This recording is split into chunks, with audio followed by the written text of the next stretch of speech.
Okay.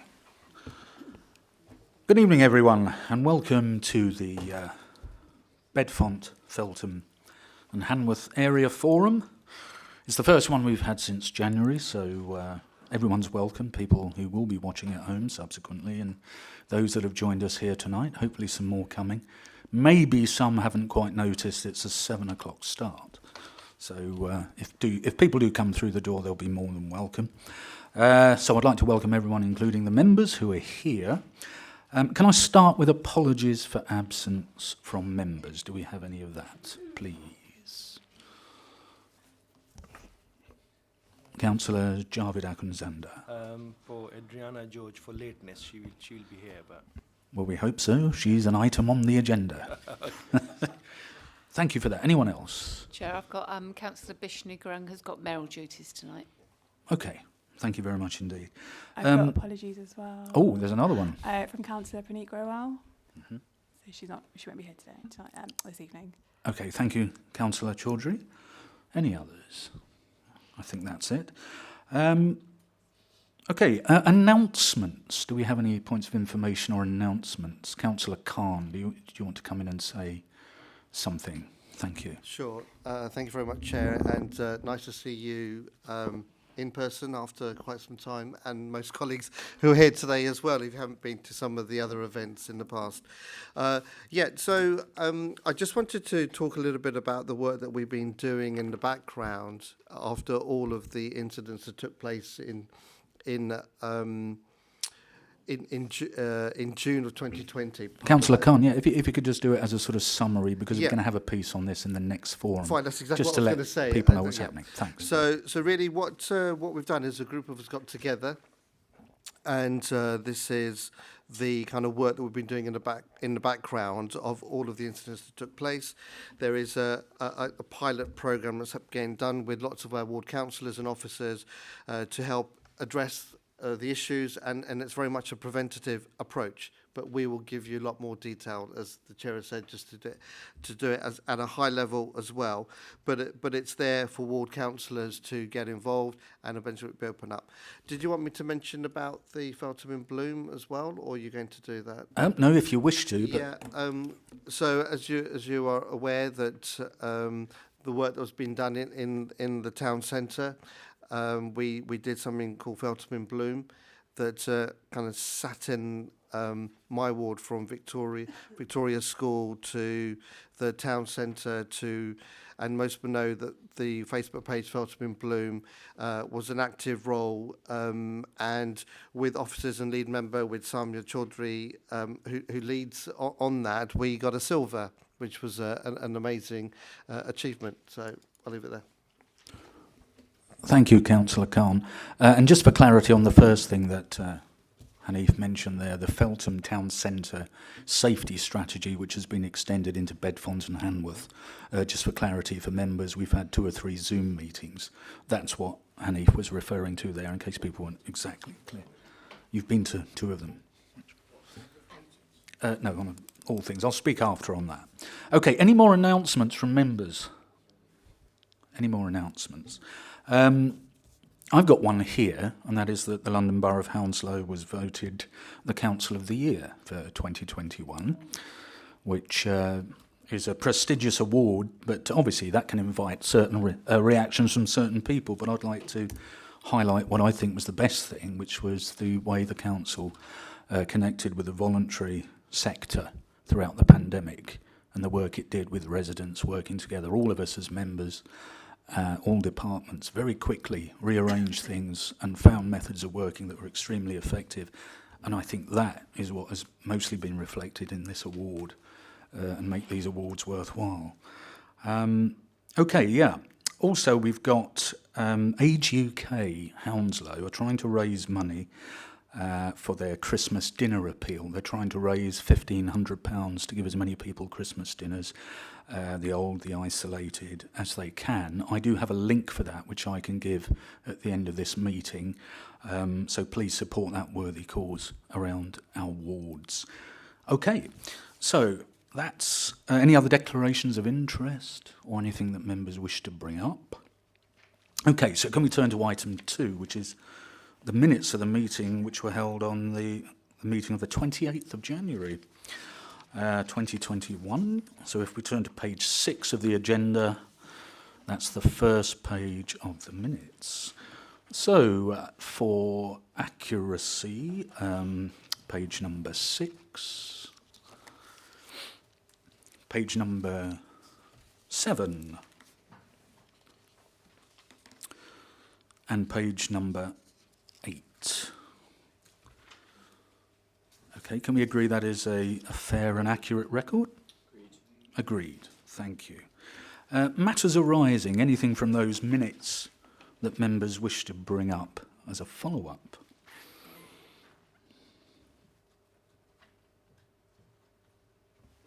I'm taking that as a unanimous, it's okay. Okay, wonderful. And so the first major item on the agenda tonight is item 3, our Environmental Champions Programme. Now, we're very lucky in the West area, in the Feltham. Oh, Captain Kirk is beaming down to join us as we speak. How exciting.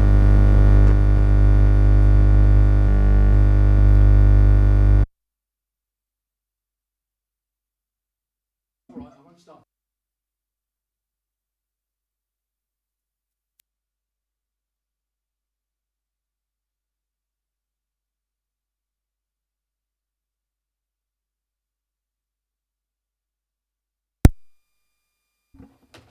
Testing, testing, 1, 2. Oh, how wonderful. Round of applause for our wonderful efficiency. This is why we are Council of the Year in Hounslow. It's 36 seconds I made that.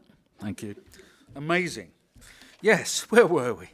The Environmental Champions Programme, I was saying we're very lucky, aren't we, in this area to have people like the Friends of Feltham Green, Bridge House Pond. Oh, interruption. Yes, Councillor Mear, you have 2 minutes. Yeah, aren't we lucky to have so many brilliant volunteers in this part of the borough, and we have such lovely parks and green spaces.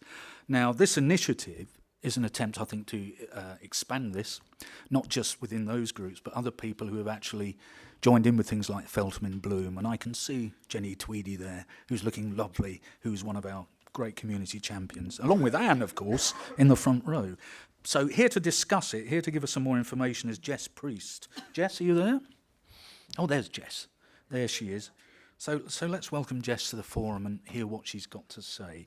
I then will, of course, take questions from members and the members of the public. Thank you. Thank you. Hi, everyone. I'm Jess Prest, Green Recovery Officer in the Green Recovery team at Hounslow. I'm here with my colleague Nimesh as well, who's actually new to our team, and he'll be leading on this programme. So I'm just here to support him today, and both of us are going to run through the Environmental Champions programme, but also our Community Reference Group programme as well. Both of these will have a lot of changes coming over the next few months, so we want to run through that with you as well. That's it.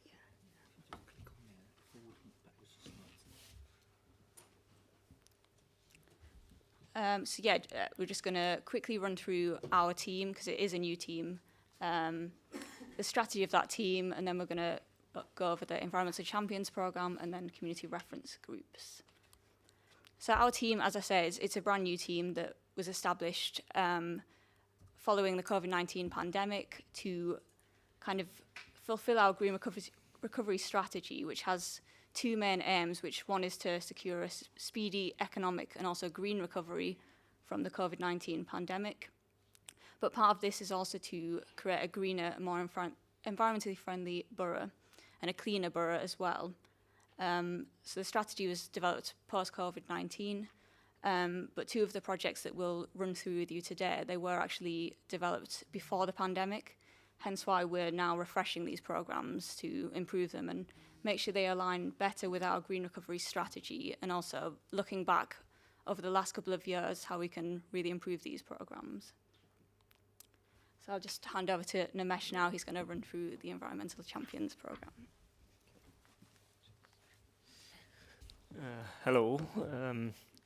So I'm sure you're all aware that the Environmental Champions is a volunteering scheme where The volunteers are responsible for ensuring that we have a cleaner and greener borough, so they're involved in certain activities like litter picks and planting trees, planting shrubs, and with the main aim of engaging with the community so that they can be as involved as possible when it comes to driving environmental action. We are also recommending eco-agents, which are environmental champions under the age of 18, but they will need consent from parents to be able to become champions as well. And we've also had some positive feedback regarding environmental events like litter picks, and we found that it can improve mental health and well-being as well. So we're hoping it has extra benefit alongside improving the environment. Do you want to? Okay, yeah. So our second community engagement scheme is the community reference groups. And at the moment we have two. We have the Cleaner and Greener community reference group and the Climate and Cleaner, which my colleague will speak to you a bit more about. Okay, so I'm just going to talk about some analysis that we conducted relating to the environmental champions. So we found that there is an east and west divide in terms of deprivation, digital exclusion, and how that related to the number of champions the number of people that decided to become environmental champions. So we found that the west is a bit more deprived than the east, and that resulted in less champions. We had 45 champions from the west side of the borough and 64 in the east. However, Hanworth is seen as the most deprived and digitally excluded, but they had 8 environmental champions. So this means that even the people who are not as affluent are still willing to become environmental champions because they have the shared goal of cleaning up the borough and making it greener as well, more attractive. And this current location, Feltham, has 7 champions. And in total we have, since this this calculation was done, I think we've added a few more than 109.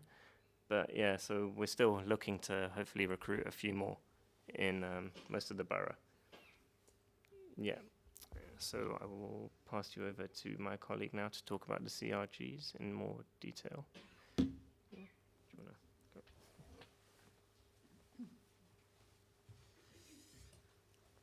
Thanks, Nimesh. So we also did an analysis of our current CRG members to work out kind of their demographics, where they're from, and less than 30% of the CRG members are from them communities. So part of the refresh is really trying to increase this number and getting a more diverse CRG, because essentially the real aim of the community reference group is to have members of society that represent their groups and have this whole group come together with lots of different voices from lots of different areas. So we really do want to kind of improve that diversity and inclusion within our CRGs. We also don't have any members at all under the age of 29. So we want to change this as well and get more young people engaged in the programme and get young voices heard. And lastly, we do have some members that said they had physical disabilities. That was just 14%. Again, we want to kind of improve that representation, particularly with people with mental disabilities as well, and getting those guys involved in the groups, because particularly there's a lot of community groups in Hounslow that would definitely be interested in getting involved in that type of thing, and a lot of residents that would benefit from the support from those groups. So we'd really like to reach those people as well. So this is just to run through how we're going to refresh the programme. So there's a few things that we'll kind of be adding to both schemes, so in the middle in the green there. So we really want to kind of introduce new roles and responsibilities for both the environmental champions and the CRGs, to kind of give people transferable skills that they can take away from that and actually put on their CV and help them get a job. Again, linking back to our green recovery ambitions. We want to offer a bit more training to people to support them, because the Environmental Champions programme, we kind of expect residents to organise events themselves and kind of take the steering wheel that way, but they do need more support from us in terms of how to organise events, how to spread awareness, and kind of how to engage their community. Again, rewards and recognition. We do feel that the champions, they need more recognition for the hard work that they're doing, and this will in turn get more people engaged in becoming an environmental champion or community reference group member. We're currently in the process of developing a new online communication platform. So we're using a platform called Knowledge Hub, which will allow environmental champions and CRGs as well to kind of become part of a closed online group. They can communicate with each other and with the council, and we'll kind of use this platform for them to engage better with each other and also with the council. I've already talked about improved diversity and inclusion. So we're in the process of developing a recruitment strategy now to kind of work out how we can target those groups that we're not currently representing. Specifically for the environmental champions, we're developing new activity guides, which kind of gives a list of everything, all the different things that you could get involved in as an environmental champion and what you need to do to actually put those activities into practice. So who you need to speak to from the council and kind of just advice on how you can do that. Equipment packages as well. We're hoping to be able to provide all new champions with their own set of equipment when they join. So it will include things like their own litter pick, high-vis vests, and just a welcome pack that they will be able to get when they sign up. And specifically for the community reference groups, we're developing a youth CRG, so specifically targeted at young people, and that's to fulfill the fact that we don't have any young people at the moment in our CRGs. And we're also, when we do develop our new Cleaner Greener community reference group in January, so we'll be recruiting onto that from January onwards, and then expecting that to start up again in March. We really want to take more of an approach of having smaller focus groups within that can kind of develop their own projects from start to finish, rather than us just using those community reference groups as kind of to consult them on projects we're already doing. We want them to actually develop their own projects in smaller groups.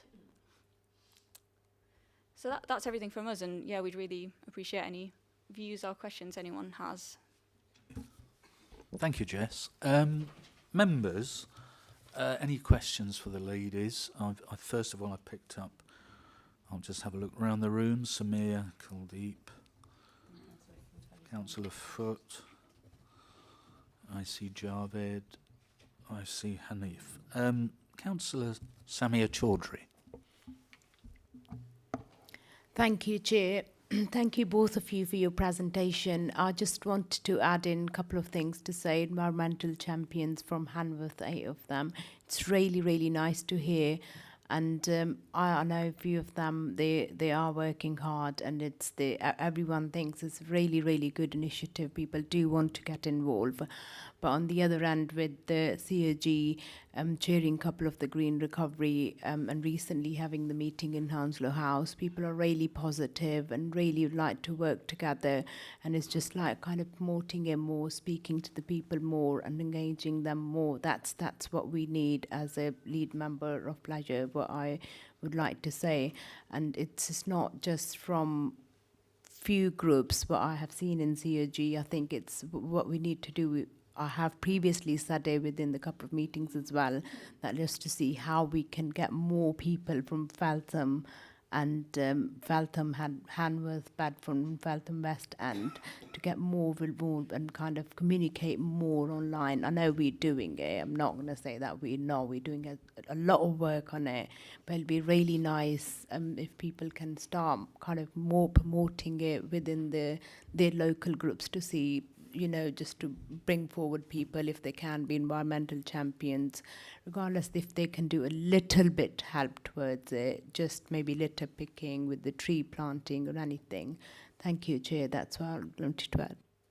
Okay, was there a question there, Sammy, or was it an observation, really? No, it was just kind of an indirect question, which I think that how we can promote within Feltham and kind of Hanworth and Feltham West more to engage the groups. Is there more communicating, more kind of giving awareness within the area forums, maybe more speaking to local councillors? How are we going to do that so we can promote, like Hanworth, we have 8. Let's say if we've been speaking to people, how we can kind of promote more that we've got this program and people come and join. Okay, thank you, Samia. Jess, do you want to respond one at a time, or wait until, or takes, or wait I'll till respond everyone one has at a spoken? time. I think I'll probably, yep. yeah. Okay, so thanks.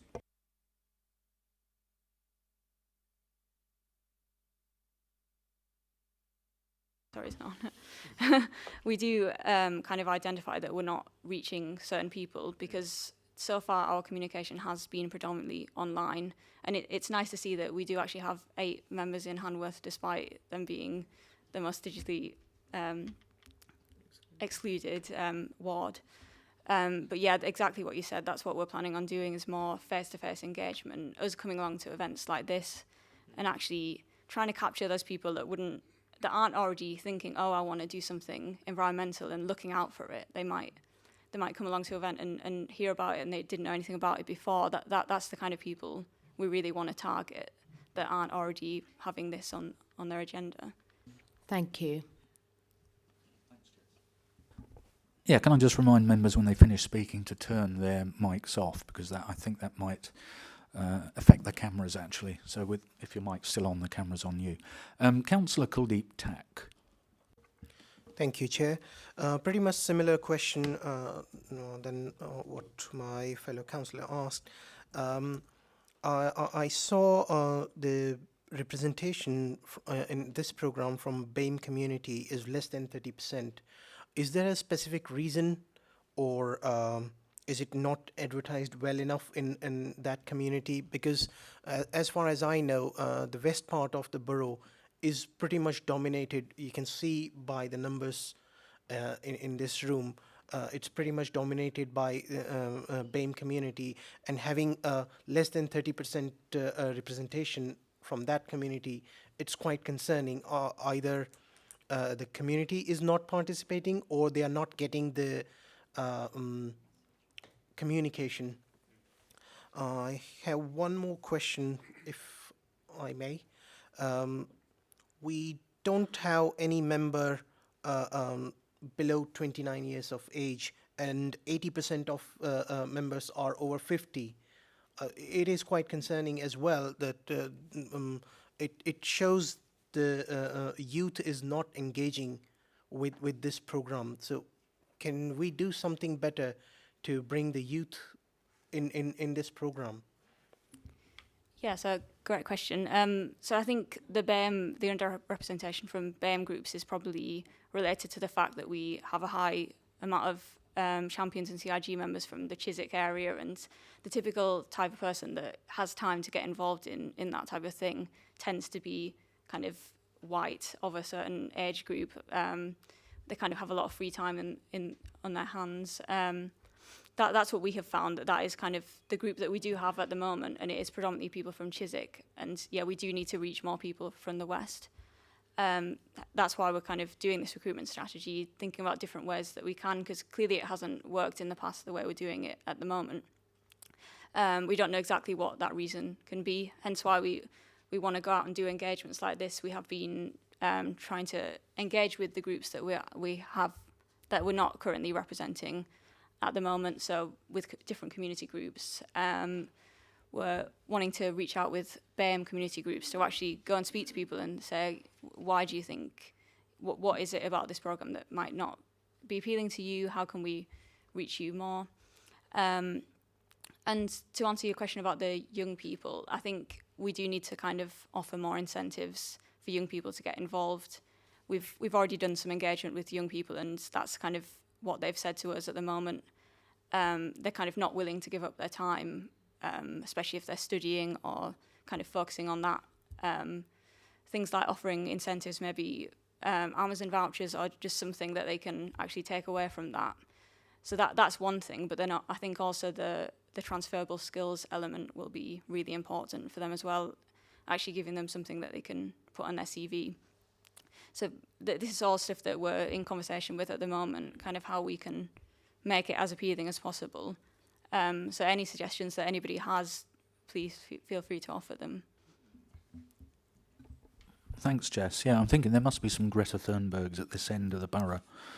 I see them in school, and I'm sure members see them. So that's a bit of connectivity we need to think about. Councillor Richard Foote. Thanks, Chair. Couple of things. I think that the problem, obviously, with the 18 to 28, 29 group is one that's is a bit worrying.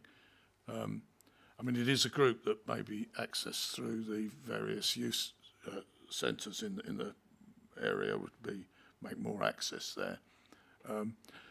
Whether or not you'd get it from the senior school pupils, as I think you said, that they're at the moment in the midst of studies, so it's probably hard to tie them down. But I mean, my experience is that group are quite enthusiastic about sort of the green recovery, more so than any other group. So it seems a bit of a shame that they're not in the greatest amount. Another factor that I'm quite proud of having been involved in is that I got a resolution passed in the planning committee 18 months, 2 years ago, that for every tree that was pulled down for a development, 2 new ones would be planted. Now, I don't know if it's happening because it's almost impossible to check from our end, but it might be something that you might like to sort of touch base with planning officers to find out whether there's a record of what's happening with the 2-for-1 project. They keep promising it, but I don't actually see any trees coming up. Is that your direct question, Richard? That last point? Yeah. That's it. Can we deal with that one, Jess? Any knowledge? I'm not certain on that just because I am new to the council as well. I've only been here 3 months, but I can certainly find out about that. And I know in terms of kind of finding out about new trees in the borough, Green Talk is a really good way of doing that because I think that does get updated quite regularly with all the trees across the borough, and it kind of allows you to develop a kind of tree walking route so you can see which is the best route you want to take that bypasses a lot of trees. But no, I can certainly find out about that for you and see where we're at with that. We're fortunate to have the lead member who's here. That's Councillor Samir Chowdhury. Can you enlighten us, Samir? Thank you so much, Chair. Thank you, Councillor Richard Foote. Just to kind of bring into your knowledge, I think there has been a lot of communication out about the tree planting. Altogether, I think we've nearly now planted about 5,000 trees, and every child born in the borough. And your question on planting, I think it was 2 trees of a lot of 1, you said, or something? Yeah. I think we are covering that, but I can get that on the email. I can respond to this on the email to you. But with the tree planting initiative, we've already again started planting more from Sunday, and it will covering Hanworth, Feltham, Heath, everywhere. But altogether, we're working quite good on this program for tree planting. The big one, but we have kind of come towards the end of it, like 5,000, 4,500 we said, and we've already done 5,000 altogether. But I can get you some more information via an email on that. Thank you. Councillor Javed Akinzanda. Thank you, Chair. Few of my question has already been answered, so I'm not going to repeat them. But in the presentation, it was said that the East have, most of the third-party funding. So what we are doing to level up the more deprived wards to get, more funding, and how we are engaging new, because I couldn't see any data for Bedfont as well. I don't know whether there is not any data available or there is no champion there. So how we are doing it to get more funding to work more on these deprived wards and encourage more people to engage in this, and especially in Bedfont we have luckily we have Benford Lake have recently done a lot of work in that. So how we can promote that and engage more people. Thanks. So I think we do have some champions from Bedfont. I don't know if do you know. Things about 3 or something. Yeah, I think that was a lower number. I'm not sure why that wasn't on the presentation actually, but yeah, about 3 or 4. So yeah, still not really enough. And in terms of kind of getting more funding towards the west of the borough, we're definitely something we want to do is kind of work with our champions and other residents on promoting the Thriving Communities Fund and the Your Neighbourhood grants. And part of, if they did become a CRG member or a champion, part of it is kind of them developing their own projects and us supporting them to achieve that funding. And I think particularly projects that are in the west of the borough, areas that do need a bit more environmental action and would definitely be in the running for projects like that. I think it would make them look quite good. So I think that is what we're kind of thinking about at the moment, and that links to the transferable skills as well. If we get our residents to actually secure funding themselves with support from us, it'll kind of allow them to get a bit more out of it as well. I don't know if you have anything to add to that, Nimesh. Not necessarily for third.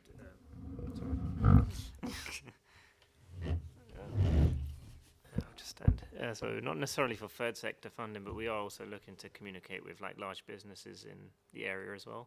So like work with like the Sky Academy and things like that to sort of like establish themselves in the more deprived boroughs as well.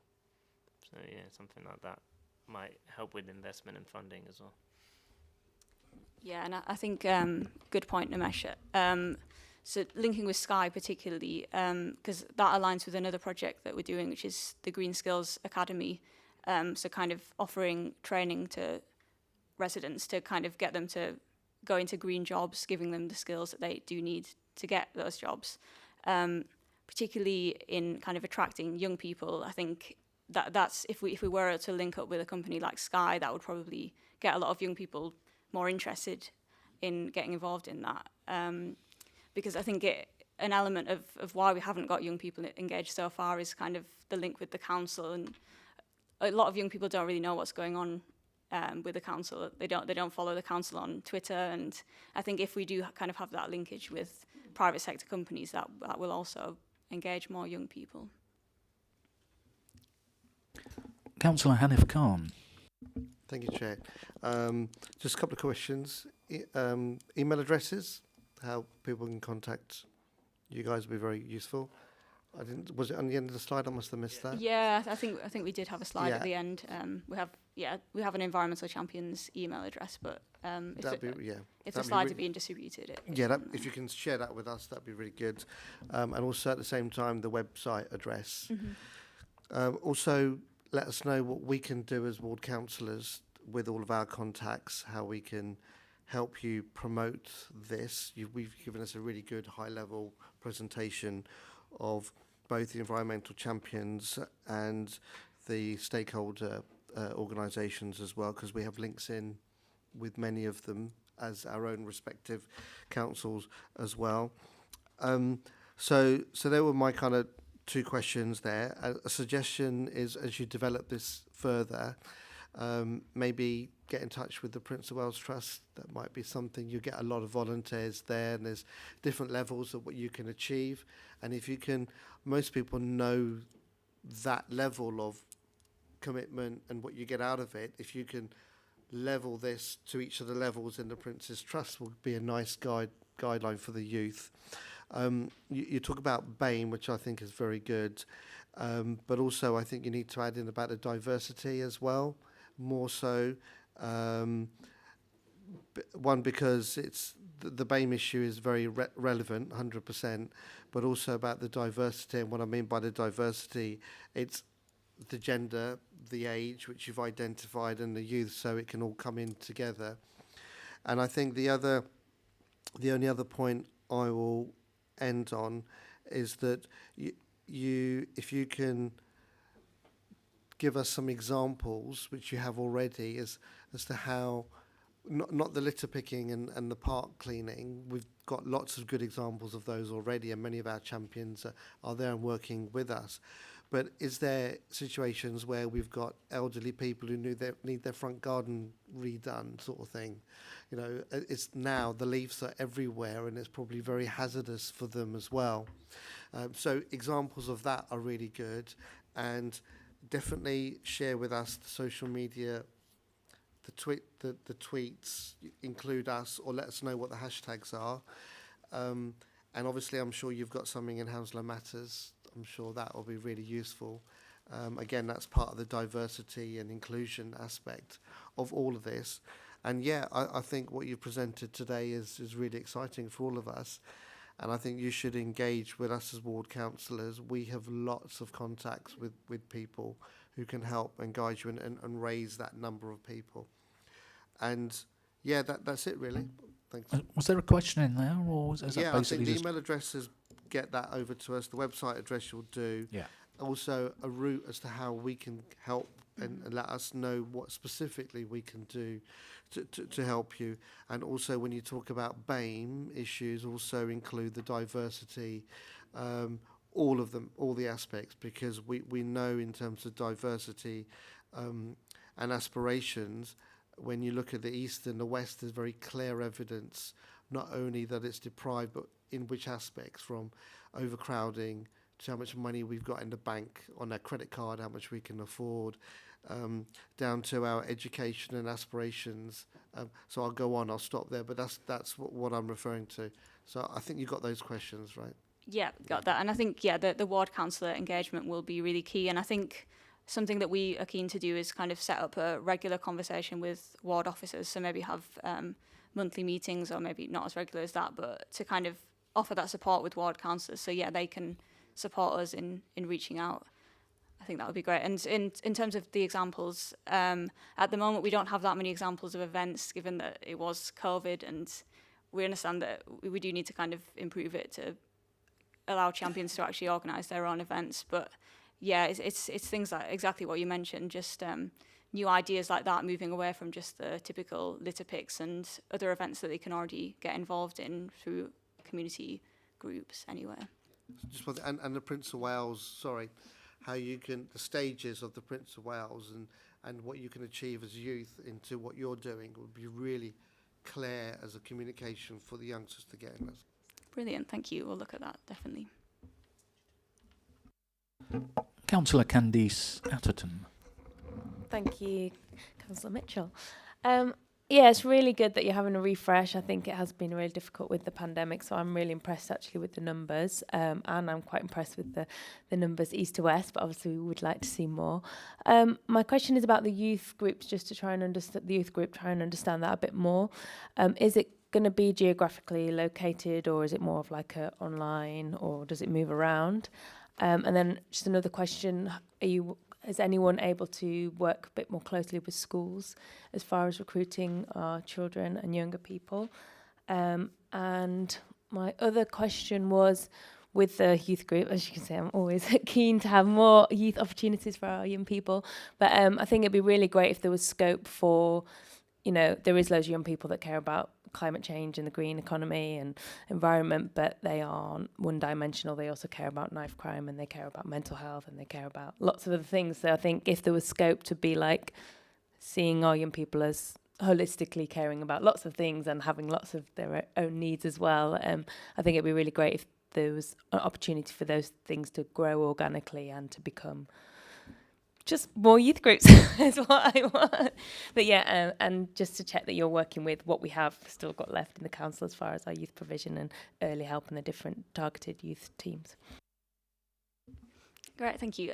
Yeah, so in terms of location of the youth group, so we've done a little bit of engagement with young people already, and we think they probably would prefer to have it online, but we'll probably take a hybrid approach to the meetings, because we don't want to kind of exclude those people that maybe can't access online. So I think it probably will be hybrid meetings, but we're still kind of thinking about that at the moment. Yeah, so I think remind me what your second question was, sorry. It was about schools, working with schools. Yeah. So I don't know if you've heard of the other programme that we're involved in, which is Eco Schools. So that it's not run by the council, it's run by Keep Britain Tidy. But we do work closely with our Hounslow Eco Schools. So it's essentially schools that sign up to become a Green Flag Award school. So they kind of have to fulfil a certain amount of criteria to then get that green flag. And so we'll be working closely with those eco schools, and also we're trying to get more schools to become eco schools. So I think, yeah, we'll definitely be able to work with schools in developing the youth CRG through that. Yeah, and I think because it is just, we are drawing up at the moment, we'll definitely also engage with youth teams at the council as well to understand how we can do that. Councillor Ragwinder Sidhu. Thank you, Chair. The biggest employer in this area is Heathrow. So if you get in touch with Heathrow, just a suggestion. So I was with other fellow councillors with Heathrow, at Heathrow, and they are now focusing not just on Hillingdon, they are focusing on in Hounslow and Feltham surrounding councils as well. So, and they are polluter in our area, so they should contribute towards us by helping us by growing more trees. And so if you can get in touch with Heathrow as well. No, I think that's a really good point. Yeah, because that will also link with our green recovery strategy, and yeah, thinking about how we can recover from the pandemic. And obviously Heathrow have been hit quite hard by that, and a lot of people that work at Heathrow or used to work at Heathrow, it's we definitely want to target those people. Yeah, thank you. Okay, thank you. Yeah, more money from the airlines. Oh, they're struggling there. Yeah, so I think maybe we could sort of recommend that. I think the thing that's come through from this discussion is reaching young people and people from the BAME community. Maybe we could recommend that we think of the Sea Cadets, we think of the Armed Forces Cadets, we think of the Youth Council. Councillor Atherton is quite heavily involved in that. Schools, I think that is what we need to recommend as a forum, that we actually focus in that area to try and draw this out. And the words, of course, that Councillor Tack said earlier. So is everyone in agreement on that we move forward in that direction with a recommendation from this forum? Okay, thanks very much indeed. Can we thank Nimesh and Jess for coming this evening? That's lovely. We could do. Yes, I think, would we have them back in 6 months to see how they're getting on? We will have you back in 6 months. Polite applause. Thank you. We'll demand you're coming back. We need to find Richard's trees. Okay, can I ask Andy Wood just to step forward, Dan Wood to step forward just for 1 minute, because there's one question that's coming up which I want to ask you. We're moving into the open forum section, folks. That's item 4 on your agenda.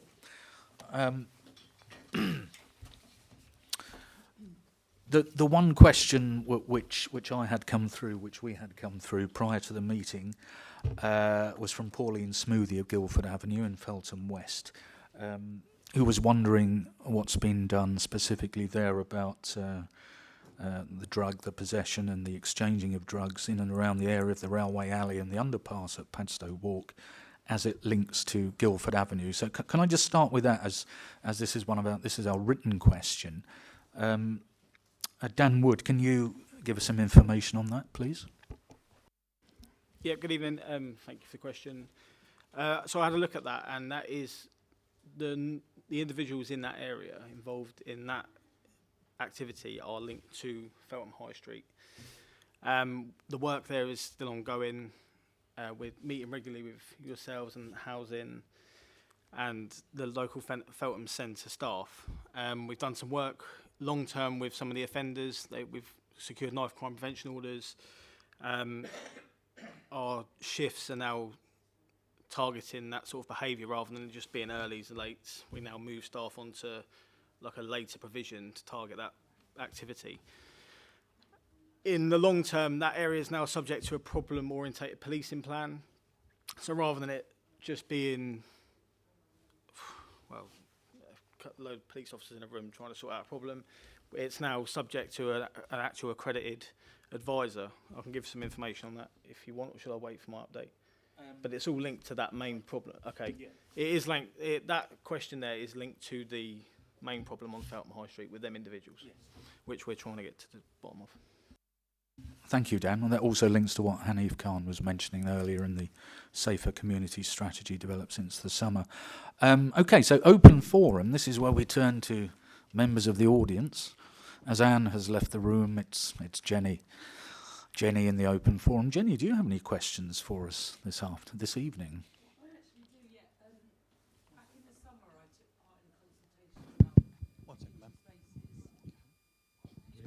It's going to website, that's why. So in the summer, I took part in a consultation about community buildings and the way they were being used, and we were promised feedback on it, and I've heard nothing back. And I just want to know what's happening with community spaces review. Okay, thank you, Jenny. I don't think we have a lead member here for community buildings, do we? That's yeah. I know that the review was slightly overrun, and the result of the consultation and everything, because they're looking at the corporate side and everything else, will be in the fourth quarter of the year, Jenny, which is January to March. I've been asking this question because obviously at this end of the borough, we know we still have money sunsetted from the former Feltham Community Building that could go to good use in a number of our community facilities. So we as a group are interested in that. But I did have back from Christian Carlisle that it has gone into the fourth quarter of the year, the financial year, because they've extended the remit. I don't know whether Joan can... You've covered it all, Chair. Thank you so much. So that's basically where it is, but we around these tables very much have our eye on that, because we all have community buildings that we wish to see flourish, and we're not going to let it drop, are we? Any others? Okay. Was that the quickest open forum we've ever had? Any members wish to attend that question?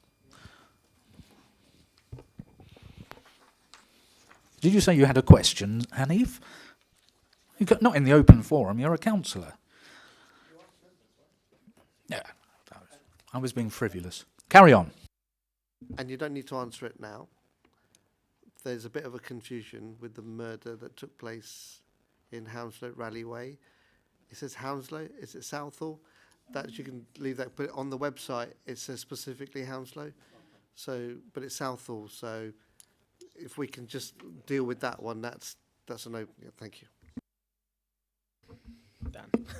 Yeah, that particular murder it's a Hounslow recorded crime, but it is literally on the border. So on some news reports it's coming up as Southall, but Hounslow are retaining the primacy for investigating it and dealing with the staffing of it. So it's like, yeah, because on the radio they're saying Hounslow, it just puts us in a real bad light. And sorry? Railway Road is Letterborough of Hounslow. Yeah. Yeah. Is Rallyway the one near the end of Sunbury Way? It's not that, is it? South. So Southall falls into two and literally split down the middle. He fell on bless him, the Sikh young man fell on the Hounslow part of Southall, which is why it's recorded as a Hounslow crime.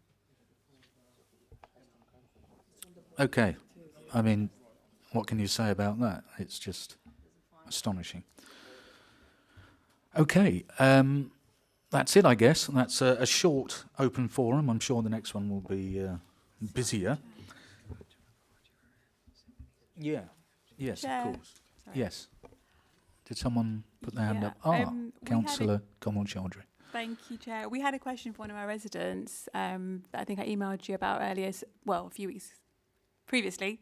I don't know if that's coming up in the police report or if I should raise it now. Yeah, that is coming up in the police report about Feltham Park, what's been done about drugs in Feltham Park in the last 3 years. Yeah, as an overview on what's been done specifically now. Can I also, and I'm correct to be reminded of this by Joan, I think we should record our sympathy and as a mark of respect what happened to this young man last night on behalf of our forum. So formally I'd like to propose that. And yes, the incident in Southall on the boundary of Southall, Ealing and Hounslow last night. Councillor Foote, you have a comment.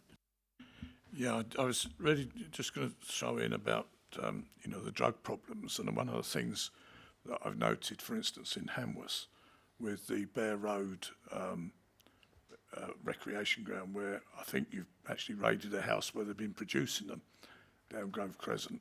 But one of the factors there, and I think that it's quite important, that the Winslow Way recreational ground, or Bear Road, depends in which area, how old you are, really, I suppose. But the factor there is that, or I feel that for a large extent, it's not used very much. It's been given up to the pushers.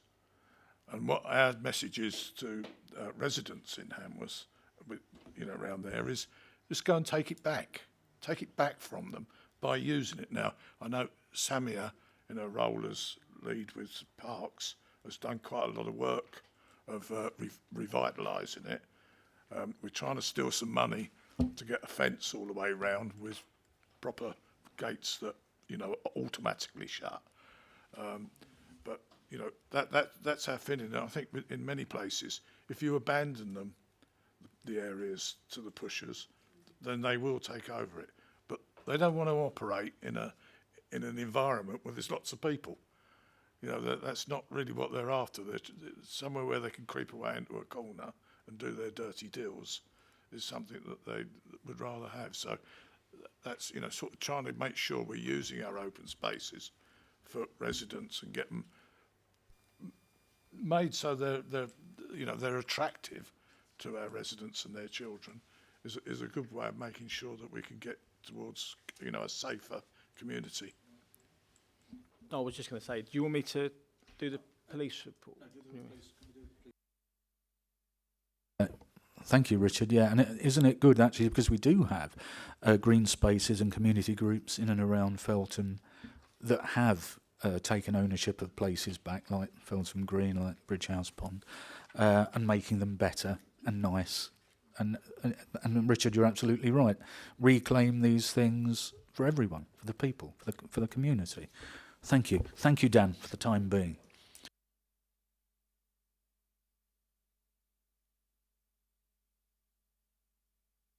Okay, folks, we're turning to item 5 on the agenda, which is the Network Rail Review. And we're very lucky to have Zeb, who stepped in at short notice from the transport section, or traffic section. Earlier last year, before the COVID outbreak, I had a meeting with the Chief Executive, Niall Bolger. Members, can we all listen? Sorry, can I just have a little bit of decorum in the forum? I had a meeting with Niall Bolger, Victoria Lawson, and the former head of traffic, Mark Frost, about the problems we had in Feltham and experience with the delays to the major scheme, the railway scheme, the network rail scheme, the road improvements, and how these problems need to be addressed for future reference. So we're lucky to have Zeb along this evening to give us some information on where we've actually got with that.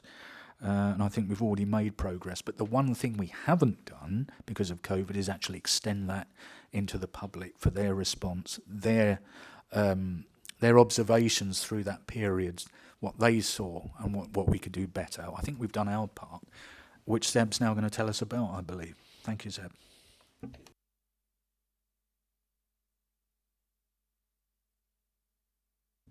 Okay. Thank you, Chair, and good evening all. In the next just 5 to 10 minutes, I'll quickly run through what a Feltham Town Centre scheme, and I think I'll cover most of the question in my question answer session. With the context of the scheme, I will not waste my time on it. Basically, the scheme was initiated in the backdrop of Network Rail proposal to run 10 carriage trains, 10 car trains, and of course, it required a closure of a crossing, and then there was an agreement with Network Rail to fund the mitigation works, which were required or become necessitated to facilitate the construction of platform. Okay, once that was developed, the whole idea came, okay, why not to go for a broader scheme and dovetail it with the wider town centre improvement project. The scheme was initially divided in two phases. Phase 1 was the range of highways and public transport improvements to manage the impact of the closure. Okay, and there was also a proposal to add a new footbridge, but later on it was realized that the footbridge with the existing bridge would be a complicated project, so let's deal with a separate phase. And then stage 2 was for the wider improvements, and stage 3 is the footbridge itself. Right, the phase 1 of it is substantially complete, apart from a few snagging lists. Phase 2 is also substantially complete. Few minor works are required, some curb lining and some anti-skids. Phase 3, which hasn't been started yet, and we're going through still, as a council, studying the various options. Should we go for the Hounslow highways? Should we go for open tender? Or should we try to access any government open framework tender opportunity? So that brings us as I understand, the scheme has been a difficult project for the council. It was a learning curve for the council, and the number of lessons which council learned through the process in execution of phase 1 and 2, particularly in the context of managing the impact of crossing and as well as the construction of bridge. I've gone through a number of reports, studies, and I met people because I joined council about just a little over 2 months ago. And this is one of the first tasks I was asked to write a position paper on this one. So I went through the Hounslow Highways guys, read the reports on all the correspondence, and the lesson learned can be summarized as, first of all, that perhaps council should have set up a high-level projects governance board. The scheme was left mostly with engineers and junior officers. They were dealing with it. Credit to them, they did a good job. But we need to understand that the council engineers are broadly and not something that undertake the major bridge works. So there was skill shortage in that sense. Similarly, on Hounslow Highway side, the PFA contractor we use, PFA contract is essentially a maintenance contract. So we were given the capital works, and those capital works required some beefing up and support in their part of resources. And if we had a project governance board, that would have given an early warning to us, and we could have a better mitigation strategy. Risk management wasn't given its due weightage. There are certain risks which could have been anticipated and perhaps slipped through the cracks. So that is something we need to improve. And third one is the capacity and capability building, both in the system as well as in the resources. System, as I said, I alluded on that the PFI route we used for the capital works is okay for minor capital works, but for a specialized project, this is probably not best geared. In hindsight, what we should have done is basically set up a system within the PFI system, which could have bespoke to facilitate this particular project.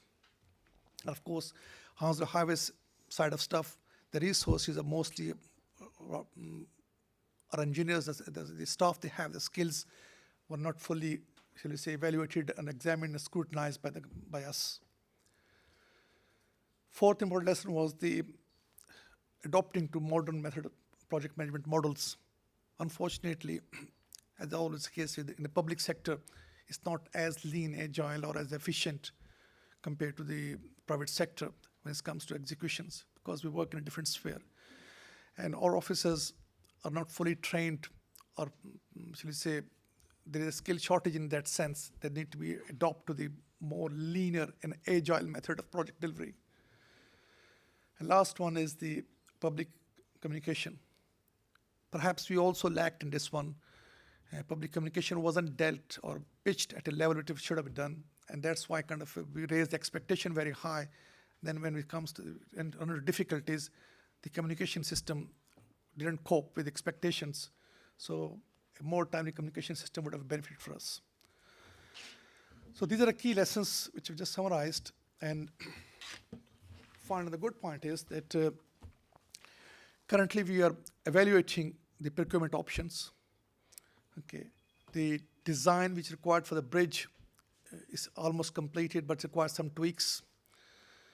The asset transfer agreement with the Network Rail is, I would say, over 90% complete now. So it is just in the hand of lawyers to sort it out, the minor tweaks. And we need to initiate the procurement process. So once we have completed our review of procurement options, we should go for Hounslow Highway through a different arrangements, or go for an open tender, or through use any available government framework. Then a decision will be made by the council which route to go to. We'll take that one then. When works are awarded, of course, we'll set up the project governance model. It will have full representation at the highest level. And of course, it will have oversight from the members as well. We'll arrange a proper communication strategy. We'll also engage a proper stakeholder management group to make sure that we deliver a good project in line with the public expectations. And scheme completion, it's not, I mean, most of the work is done basically. It's just a procurement side of stuff. The only thing is this, we need to be careful is the scheme procurement will be around rail track possessions. These possessions are very expensive and we had to be very carefully scrutinized. It could be, it takes months for get a position from tracks. So when that is sorted, so hopefully we'll be able to give a better program. Thank you very much. Thank you, Zeb. Can I just ask you, is what you've got there on the last slide, is that talking about future projects, or is it talking about the completion of the current one, or both, just for clarity? Well, it is about the current project, the phase 3 of the project, which is still to be completed. So phase 1 or 2, they're complete. So phase 3, this strategy or this model will follow for phase 3. Okay. Yeah, we will take some questions on this. If I look around the room, I saw Richard's narrowly before Kuldeep. So can I ask Councillor Richard Foote to begin, please? Yeah, thanks, Jefferson. That's Zeb. I mean, That's Zeb, actually. It's not Jefferson, Richard. It's Zeb. Jefferson can't be here tonight. Do you know, I kept looking and thinking, I'm sure that isn't Jefferson. Just goes to show I'm getting past it. Anyway, phase 3, which is what I was going to ask what it was, you've answered that, and I'm presuming this is the footbridge over. That's what we're talking about. That's correct, yes. But what I'm a bit worried about is the comments that you made there that gave me the feeling that what you were saying was that the staff in the council's department wasn't fit for purpose. Now I'm a bit concerned about that because, you know, they worked on this job for about 4 years, and if it took us 4 years and then come out the other end to find that's a question mark, I would have thought that should have been identified much earlier. So I'm all a bit concerned about, because our impression to date has not been that it was London Borough of Hounslow's engineering and building staff and stuff that were at problems. It was Network Rail that were with a problem. So I'm just trying to get some clarity here as to what the actual situation is. Yeah, there were many and several issues across the board, Richard, in terms of council, in terms of our PFI with Hounslow Highways, who I think the main thing we learnt from our initial inquiry was they were not the right people actually to project manage it.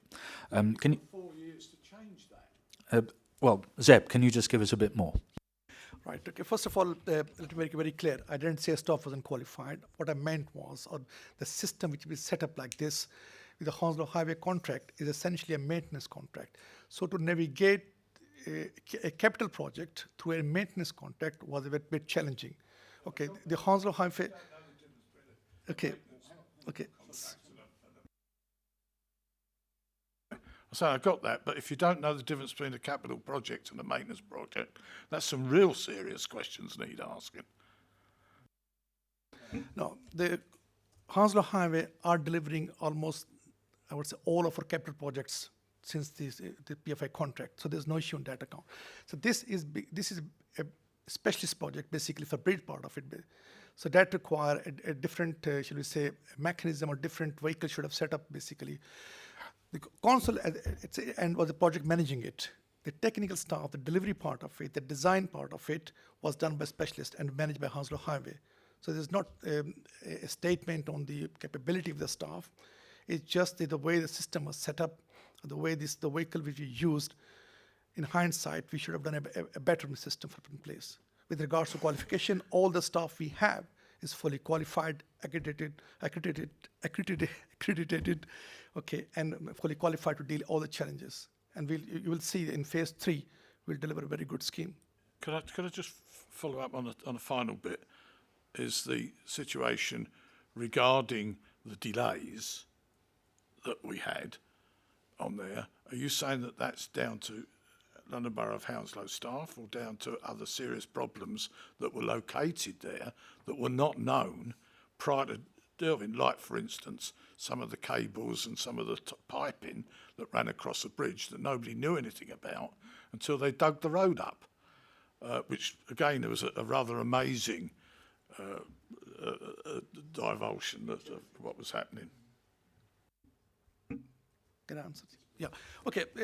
With regards to the specific question of delays, delays were partly, I would say, if I to in hindsight, were the bureaucratic system of Network Rail they have. The decision-making process was very slow. And second, the major cause of delay was the, should we say, geological survey.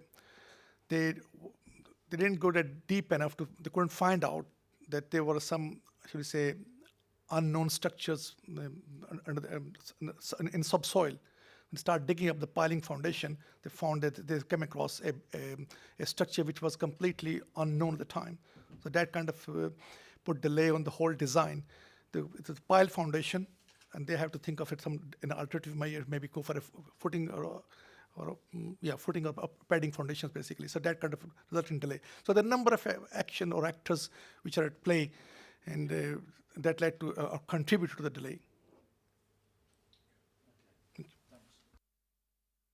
Yes, and of course one of those things we'll all know is the utilities. We discovered how the utilities don't just queue up to come in on set days; they have their own priorities. And if a date changes, then I'm afraid they can't be there to do the job. And we fell down, and each time we met a problem with collapsing cranes or undiscovered or not previously known cabling or things, we were sort of stumped again. So this is all part of it, isn't it, Zeb? Okay, can I just take now, moving on, I'm taking Kuldeep Tak. Thank you, Chair. I agree with what Councillor Foot has said, and I'm not happy with the answer which was given. The impression here seems like it was mismanagement of the project. You don't start digging the road and then think what is inside in there. You plan ahead and then you start digging the road. You start working after you have a proper plan. And in this instance, it says that we didn't have a plan. And you've accepted in your presentation that we had shortage of skills in our previous phases, which is, again, the management skills of the project, which everybody will agree with. It was not the workers or engineers who were working in there, they were doing their job. But managing something and resolving something unknown was not part of their job. It was expected to be a project management. That's from the previous phase. Going forward, one thing about the funding of the footbridge, will it be Network Rail or will it be the council? And regarding the timeline, once we provide the timeline, will we be able to stick to that timeline? Thank you, Chair. Zeb, can you deal with those points? Thank you. Okay. So last thing first, yes, when we give the timeline, we'll make sure that we give the timeline which is realistic and achievable. to the best of ability. Okay, this is one of the important lessons learned. The com must be fully aligned and realistic. Goal be set. There's no need to be a bit overselling it and being optimistic. And later on, finding something, we can't do it now. So timeline which will be given by us, okay, by the council will be adhered to the best of ability. But then again, anything can happen. But we'll make sure that everything within power is utilized to achieve the target line. Okay, second one, the funding one. I'm not still up to speed with the funding side of the call if Network Rail is funding or not, but there's a lot of negotiation going on there. So I'll leave that answer. Maybe members can pick up that question on funding side of stuff. Okay, but that's not exactly my area, but how the funding will be sourced. Okay, that's part of the various negotiations which are taking place behind the scene. And your first point, I'm sorry, Councillor, I'll take a strong exception to it. That no, the staff was fully qualified. Project management on the part of the council was as best as it could be. It's not the engineer. The project manager is the engineer, or was the engineer for this one. No, he or she did very best to do the project. However, it was unfortunate in a sense that certain things came up with regards to something went underground. It wasn't picked up by a survey done by a third party when it dug deeper in the soil, and the geological survey was such there was nothing picking up on the map we had. So only when we start going deeper into it, we find that pile hit some object. So that was really unfortunate in that sense. In hindsight, of course, we could spend more time than a more survey or different checks. That's another lesson learned. But as I said, it's not the management side of it, it's the governance, I would say, that overall governance pattern that should have been a bit more, I would say, proactive, active. And if the problem is encountered, the management and staff were given a proper steer, a direction in good time. Thank you. Councillor Mohammed Amir. Chair, can I ask a follow-up? You have a supplementary. Kuldeep Tak, briefly. Thank you, Kuldeep. You mentioned the geological survey was not proper, and we stumbled upon something which was not discovered in the geological survey. So did we hold the third party who did the survey to account? I wouldn't say survey wasn't proper, but I can find out the details of it, that the survey was done, okay, and there's something came up. I think they have some exclusion clause that the company won't produce a report. They say they did to the best of their ability or something along the line. I don't think so that company can be sued in that sense. They have some kind of indemnity by the professional indemnity. Unless you find a negligence on their part, you cannot hold them to account. Thank you. Could I say, I think that the survey... Okay, Richard. Yeah, can I just add in on the information? That the survey was done was more one of documentation and history. What was found out was that people had done some very deep, I think they were water parts that were very deeply logged in there, which were never recorded. That was the problem.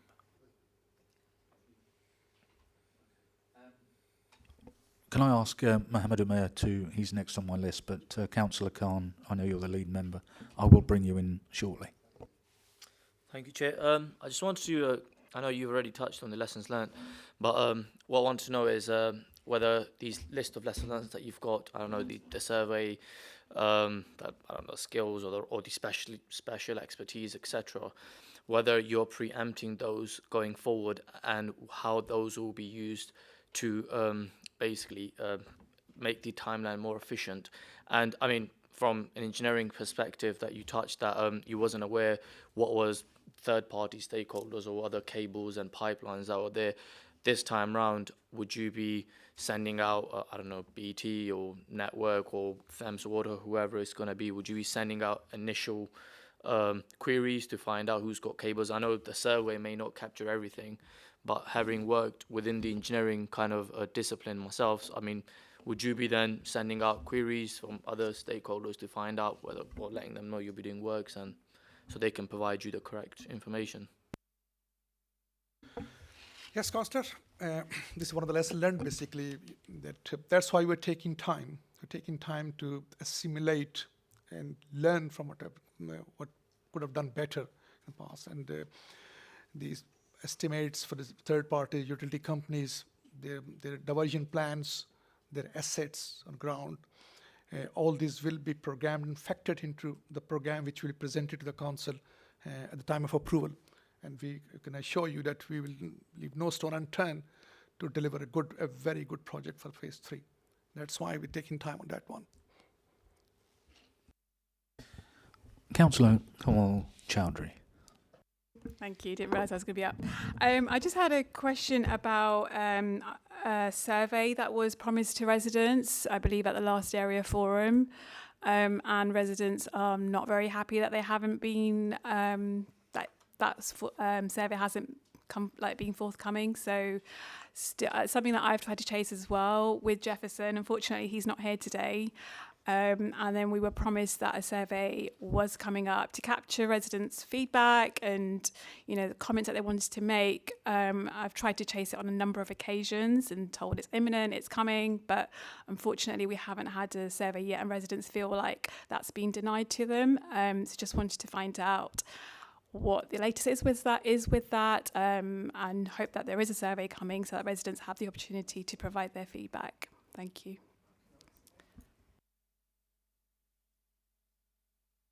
The assurance I've had from Victoria Lawson in this email is phase 3 and the major part of this is because of COVID, we weren't able to do that. We weren't able to do that effectively. We weren't able to do it at all, actually engage with the public on what they saw. Anything you can add to that, Zeb?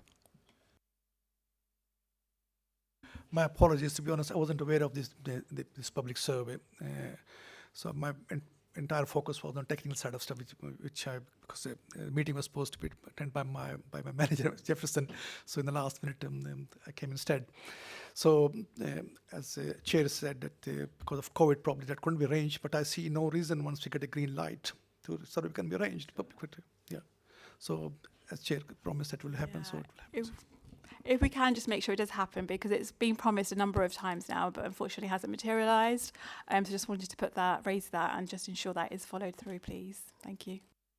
It will be, Councillor Chaudhry. It was one of the main things I picked up with Niall last year. It has to happen because we have to learn from this. I've now got Councillor Hanif Khan. Thank you, Chair.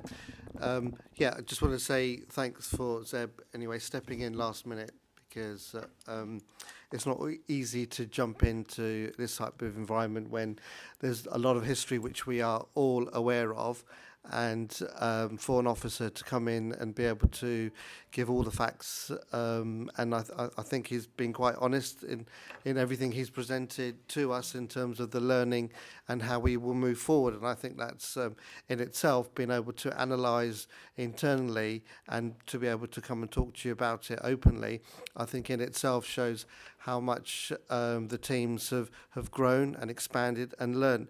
And it is always a case of risk. When we first looked at this project, how much of a risk do we take on as London Borough of Hounslow, or do we work with our partners? That's in every type of project like this. And sometimes I'll give you one example. I know we all know about the cables. Some of these cables that were there have been there pre-war. I mean, how can you can't facilitate for that, right? So that's why when we talk about the indemnity, the professional indemnity, you don't know what's going to happen. And so I won't dwell into all of that, but it is about London Borough of Hounslow working and now knowing the amount of risk that they take on and how they work with their partners, right? And that then obviously then impacts on the budgets. If we as a team take on some of the risk, therefore the budgets are slightly balanced.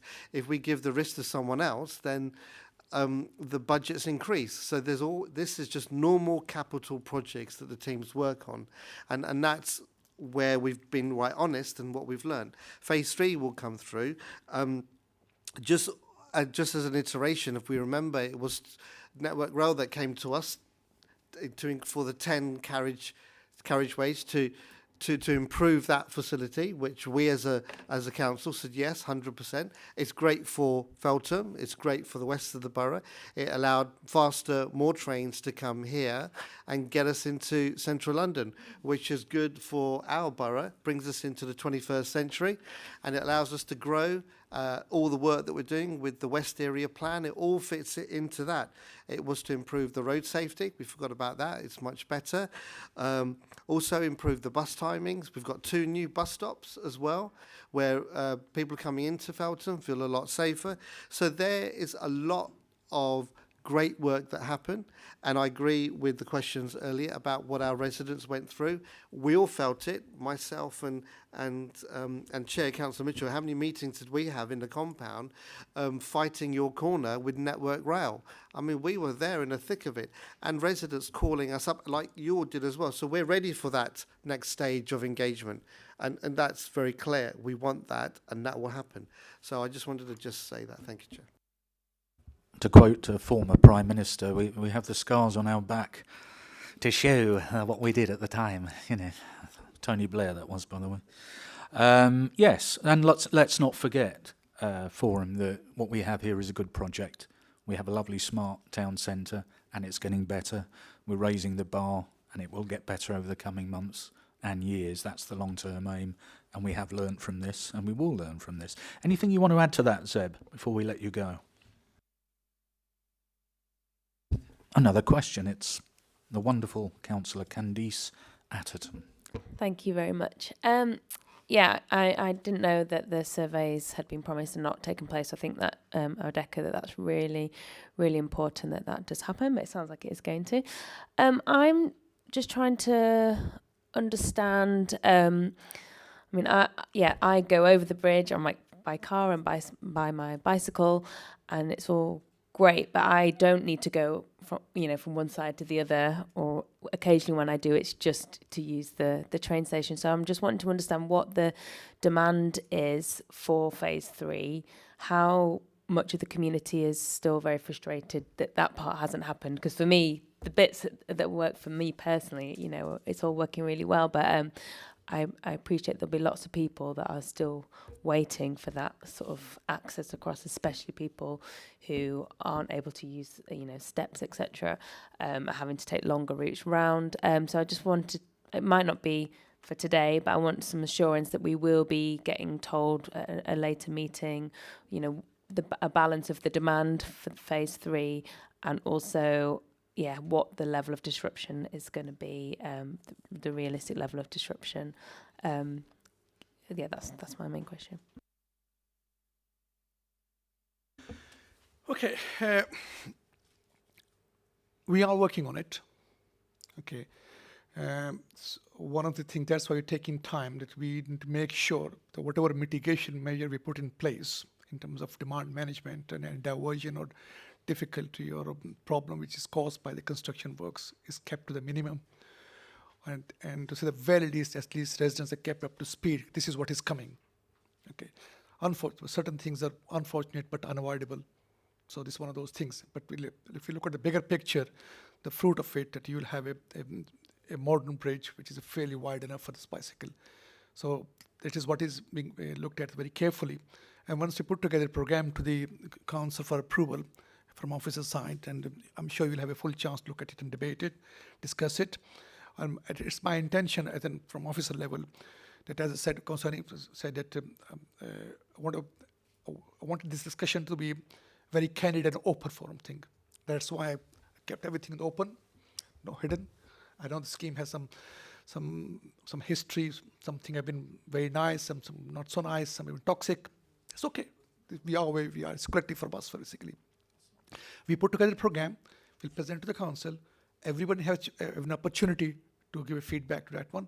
And once it's signed up, once they get a green light, we will start the program. And at every stage, we'll inform members ahead what's going on, what's the next stage of the program would be.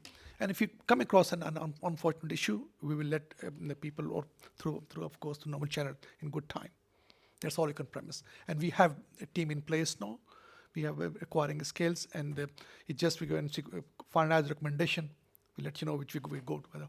Should we go through Hounslow Highway, through a different setup within the overall framework? Because there are advantages of Hounslow Highway. It's not at all bad. Or should you go for open tender in the market?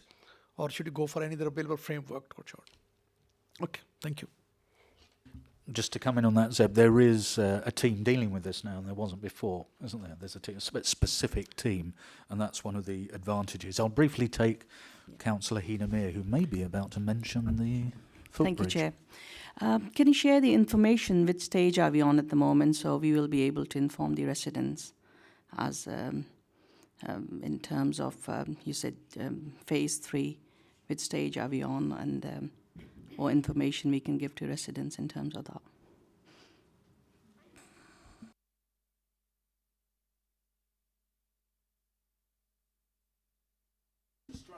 That's fine.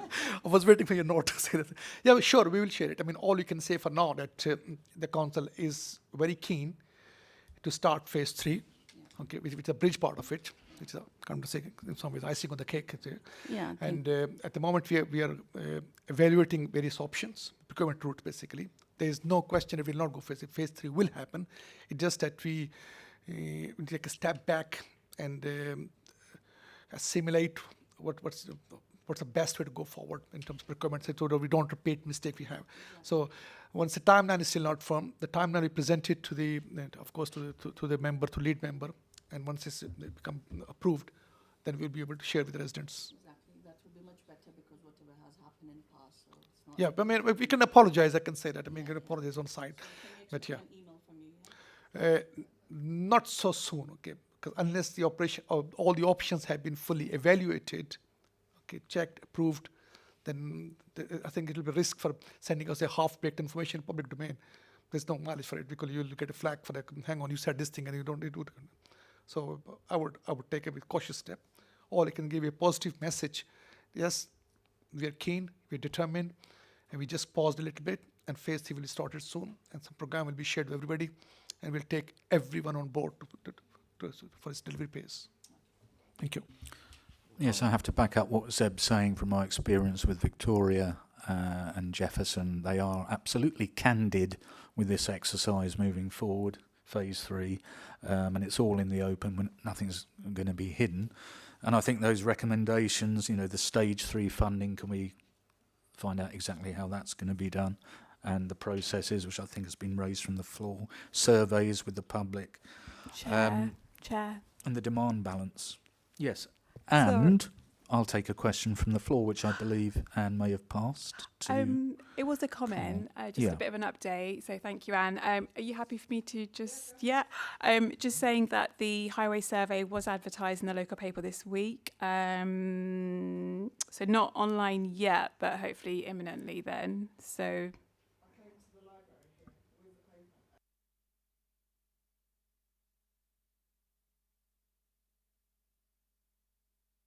Okay, not posted online, but advertised in the press. Okay, so we're at the beginning of that process and it's imminent, yeah? Maybe note that as well, Zeb. Thank you. I think that's it for that particular item. Can we thank Zeb for genning up very quickly in Jefferson's absence to come here and answer so thoroughly and so candidly. Thank you on behalf of the forum, Zeb, for coming. Thank you. Thank you. So we have item 6 on the agenda, and this has been brought to us tonight by Councillor Adriana Georg, who is a Bedfont councillor, and I know she's been serving on the one of the scrutiny panels and been looking at isolation and loneliness, which especially at this time of year we think of, in particular with our elderly folk, and we know within our communities and our community groups we have to do more. We still have to find and connect to make lives better for our people. So a nice piece of work's been done, and Adriana will share it with us now. Thank you. Is it working? Thank you, Chair, and good evening to everyone.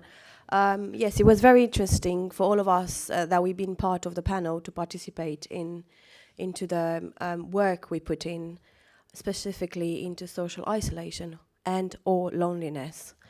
How can I move? Okay. Sorry, 1 second. There's some piece of work that is missing. Right, okay, we got it on. As you can see from the findings and the work that we did, the Health and Adult Care Scrutiny Panel, we at that time we conducted a deep dive into the social isolation and the loneliness. And from the findings, and we all know, the social isolation can be defined as a separation from social, familial contacts, community involvement, or access to services in general.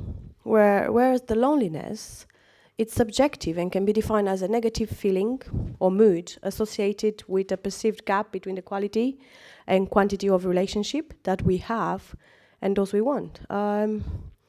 We know that it can affect many of our residents or at different stages and at different ages.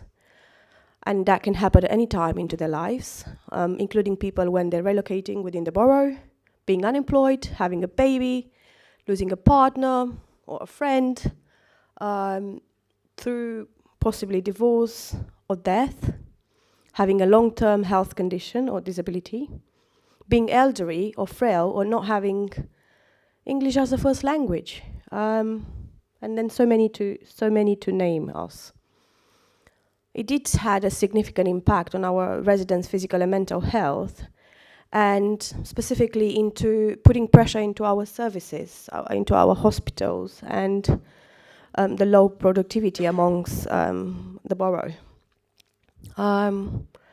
What we wanted to investigate at the time, and it was the nature and the experience the social isolation and the loneliness had on our residents. And how we, in the borough, we have interventions, how other organizations are addressing this, and what kind of good examples of practice we are taking to tackle the issue. The work was assisted in achieving, at the back of the work, it was Hounslow corporate outcome. And what was that? It was the residents are healthy, active, and socially connected. I'll pass over through the policy national key because that's something that we all know and you can read in there. We had a demographic data done in Hounslow and what kind of risk profile we do encounter in our borough, and the risk factors. It was done over the 3,000 adults experiencing chronic loneliness in the borough. As you can see, 21% of the people who rent their homes.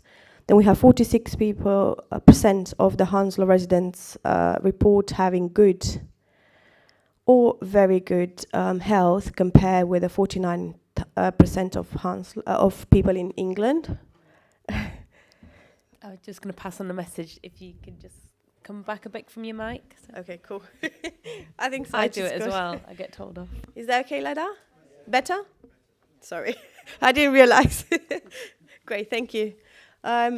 Going back to the demographic chart we conducted, 51% of the people in Hounslow are single, separated, divorced, or widowed, compared with an average of 44% across in England. That was back in 2019, 2020. So these are the demographics done at that time for further specification. As you can see, 65% of Hounslow residents own their own homes, in contrast with the 74% in England, and so on. And if you want a copy of it, this is available. I'm sure you all have it into your agenda. What was the engagement? What we did at that time? You can see from the picture. We attended various events, and we engaged with different communities. Specifically BAME too, with any age, any race, and we were very, very happily to fund, to conclude our research. So we attended Careers Events Day back in November 2019, LGBT event at West Thames College, February 2020, a gazebo at West Middlesex Hospital, where we spoken to different people with different ages who were visiting the hospital. There were patients in the hospital, nurses also. So it was really interesting to be there back in 2020 February. We also attended deaf resident event. The careers community get-together was very interesting. Local patient participation group, disability forum, health and well-being members at Hounslow House, and not the latest, but it was Let's Go Outside and Learn members of Hounslow House. So you all remember the members who are here, we have attended. And what we concluded from the engagement, there were some good thoughts that we taken down, and not that nice, quite upsetting to see that. And what we heard from our residents, it was, I'm deaf and I have no friends, only family. I don't go out much, but if I had a job, I would be able to engage more with people. Another resident said, loneliness is an issue, more friends would help. I'm lonely and I would like someone to play snooker, badminton or go swimming with. And so many other resident responses we had. I'm a full-time carer for my husband. I need a life for myself as it gets very lonely of being a full-time carer. Many of my friends and family don't understand how he feels. And you remember that, Councillor Emaya, because we've spoken directly with the carers. I live at Bristol Court and engage with other residents over lunch or coffee mornings. I can go to the Salvation Army group with the help of my family, but if I had more mobility support, I could do more. And the last one, we had many of it, but we just extracted a couple of it. We thought they were very significant to us. I'm deaf and I live alone, but I'm quite happy not to have much contact with people.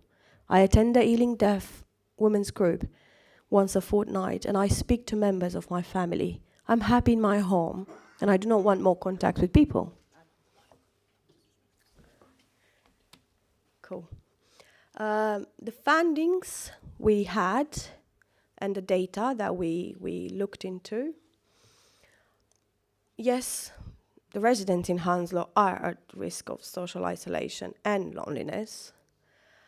Although the elderly residents are traditionally more at higher risk, and we know that.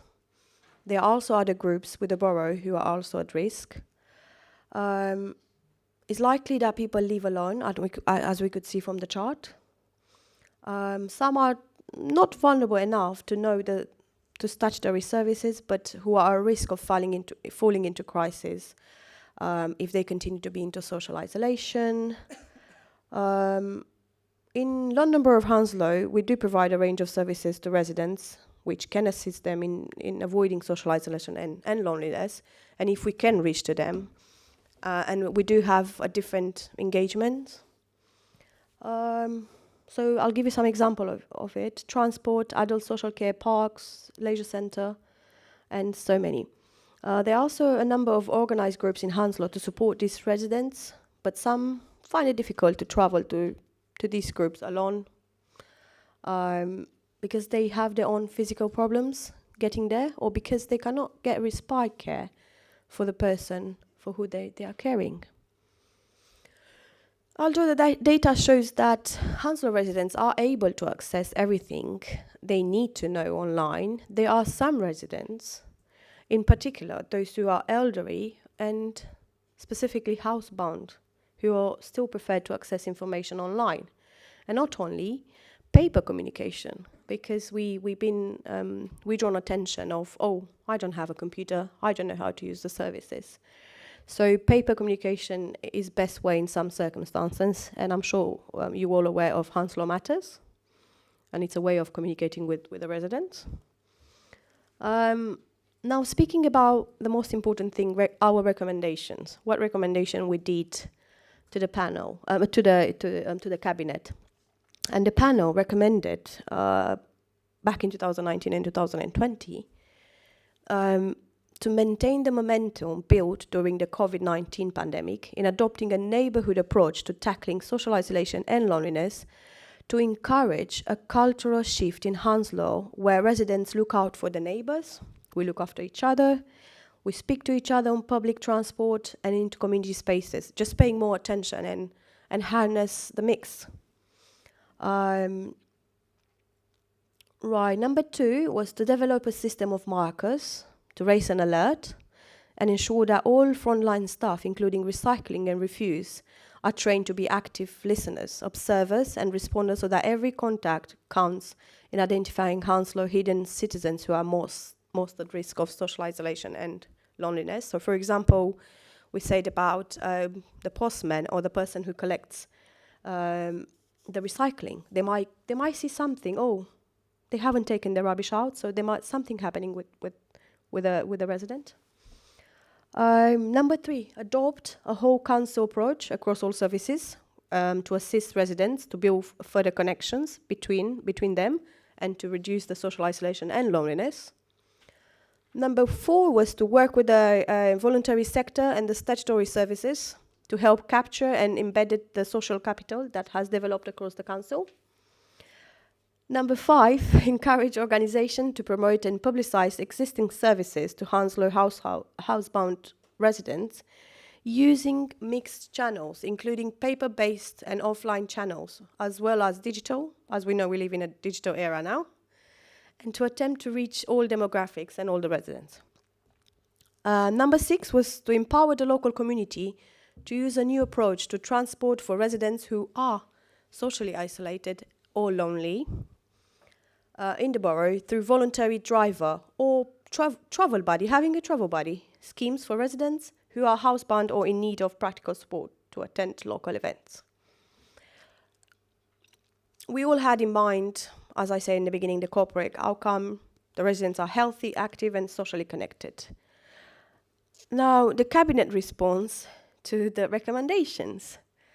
As you can see, Catherine, Candice, and all the other officers have participated in the meeting at that time. One of the 6 recommendations made to the lead members, 5 were accepted, 3 with some terminology changes, and 1 was rejected. That was recommendation number 6.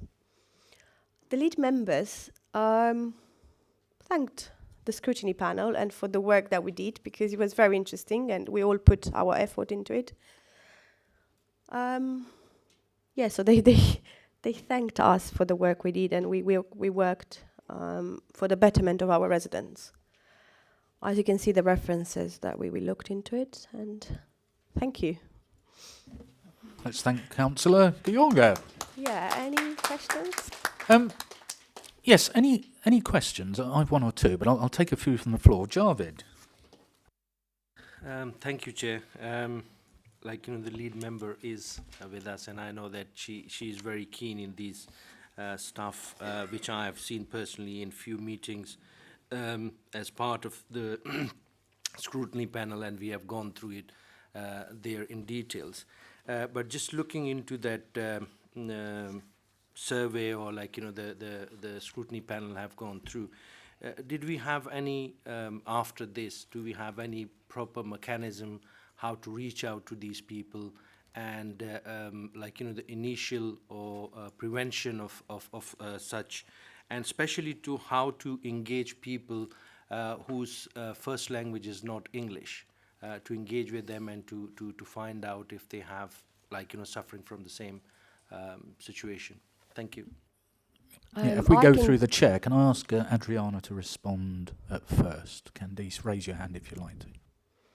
As a chair of Health and Adult Care at that time, I have made sure the cabinet and the lead members, they have taken approach into it. And when One Hounslow was launched into the borough recovery plan for recovery, it was clearly mentioned that we're changing our way of engaging with residents, how we're reaching and how we having heard the voices of the people who we don't always get in touch with.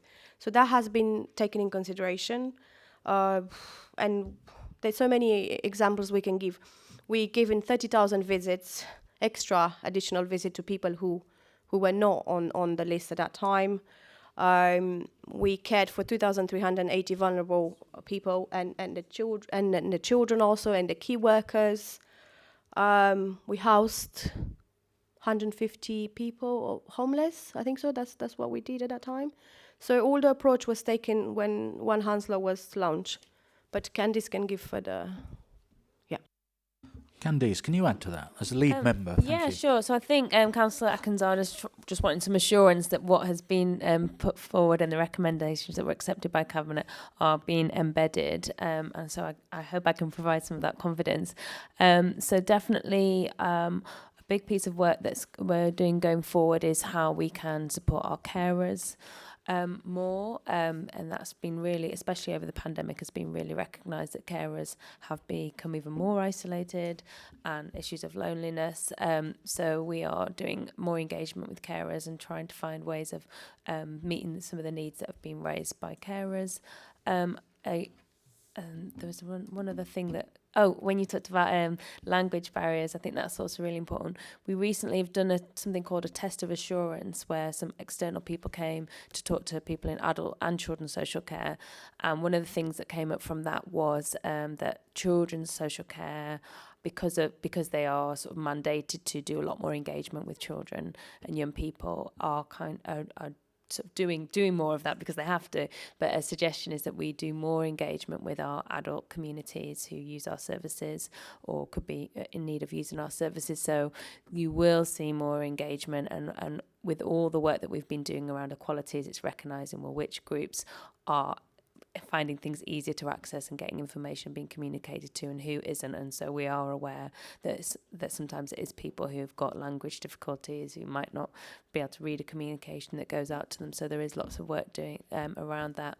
As far as early identification, all our staff who go out and do like domiciliary care in the home, people who are working in our care homes, they are also looking out and sort of learning the skills as well as sort of refuse teams and other teams that are less obvious. The teams that are sort of more directly involved with our vulnerable communities are looking out for these things as well. And so there has been a real emphasis to make sure that when we're considering adult social care needs, that we are looking holistically. So I hope that helps.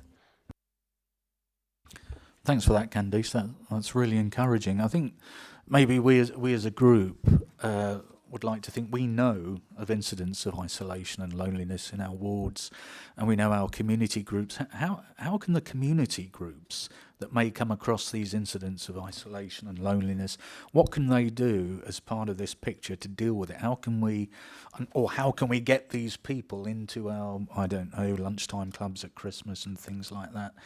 How do we find them? How do we reach them? How do we contact them? How can we do it with our network of contacts?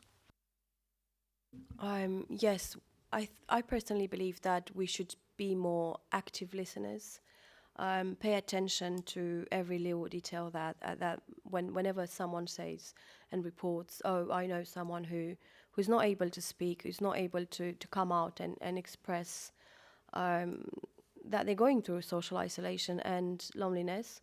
So I presume by being connected with each other and sharing a data where everyone feeds into it, health visitor, if the person has a social worker, and sometimes I've seen from cases where say, I need help, but when you go and ask what kind of help you need, I don't know, I just need help.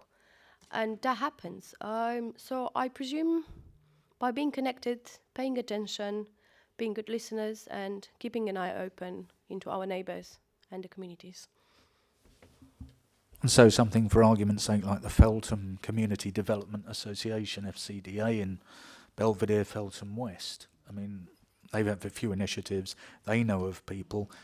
Can they connect directly with this work? Is it through the Thriving Communities Department? What is the connection there? So we're clear how we actually make this. What is the connection? We even as councillors, being the advocates between the residents and the council, we can we can work in partnership with the charities and the Hounslow Thriving Communities, different organisations, different groups, and not only just being part of it and listening to. Sorry. Yeah. Candice, yes. Sorry, I was going to let you finish, Adriana. I just was wanting to remind everyone, more for people who might be watching this meeting or that who don't already know, about our Community Solutions programme, which is basically something that's come from off the back of the hub that was set up during the pandemic. But all the meetings that I've attended that are sort of sharing how the community solution team will work have been just really quite exciting, and there's going to be a lot of innovative work, but it's basically people who might not meet the threshold of council services but still need support, and then there's people in that team who can really like link them with charity sector, third sector, people in the community, as well as some more sort of preventative services within the council to make sure that kind of all the different parts of their lives have been met. And we've been provided with quite a number of case studies to show just how well that team is able to support somebody who might have sort of multiple needs but might not quite be meeting thresholds of statutory services. So yeah, and I think they've been travelling around recently and doing sort of engagement sessions as well. So and that's been advertised through Twitter. Hopefully it's been out in some other places as well. Thank you, Candice. I actually have the leaflet here, Community Solutions. So I think this is a conduit for the work Adriana's done and the team have done on scrutiny. Community Solutions at hounslow.gov.uk. These leaflets are available. So I think we've sort of got to the nub of it there. Joan, you'd like to add a few points? I would. I'd like to throw the two people at the back of the room just under that bus. So you've got Thomas and you've got Emily, who are actually part of the newly established community development team within Community Partnerships Unit.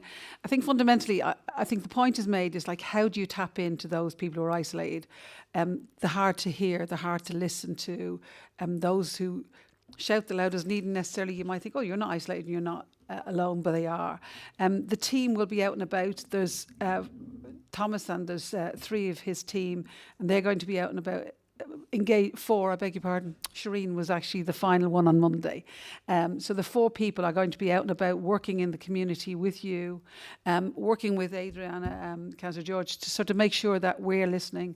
We're not letting anyone slip through the net. And also we're very much linked in with the voluntary and community organisations across the whole of the council and the borough. And if you've got anyone who is isolated, lonely, and you need us to help with them, where English is not their first language, we have a lot of translators who are available as well. Thank you, Chair.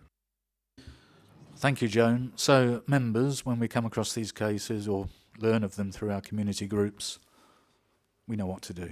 Thank you, Adriana, very much indeed for your item. Moving on to getting a bit of a steam up now. We're moving on to item 7.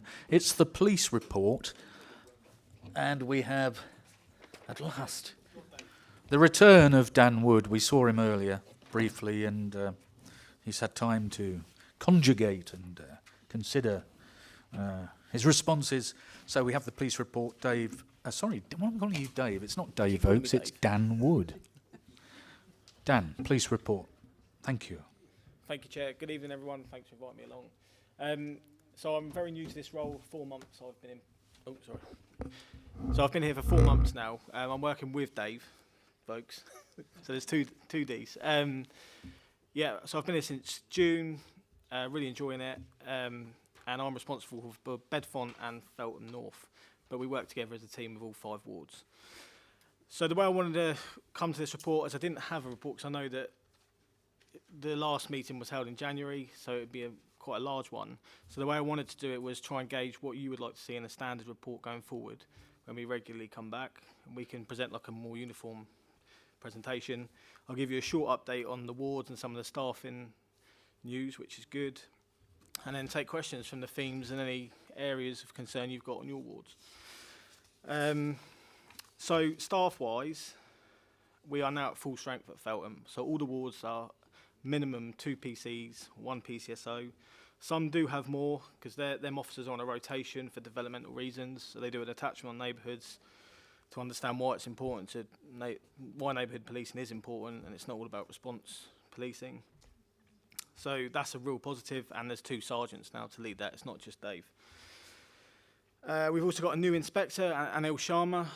Most of you probably have met him. He's responsible for all neighbourhoods, all of the wards in Hounslow. Some of the challenges that we've seen in the last, well, since July really, since the release of lockdown, is Crime rates have started to go back to pre-pandemic levels. We're seeing themes with burglary and robbery returning to what they were before the pandemic due to people leaving their homes and being in the street more.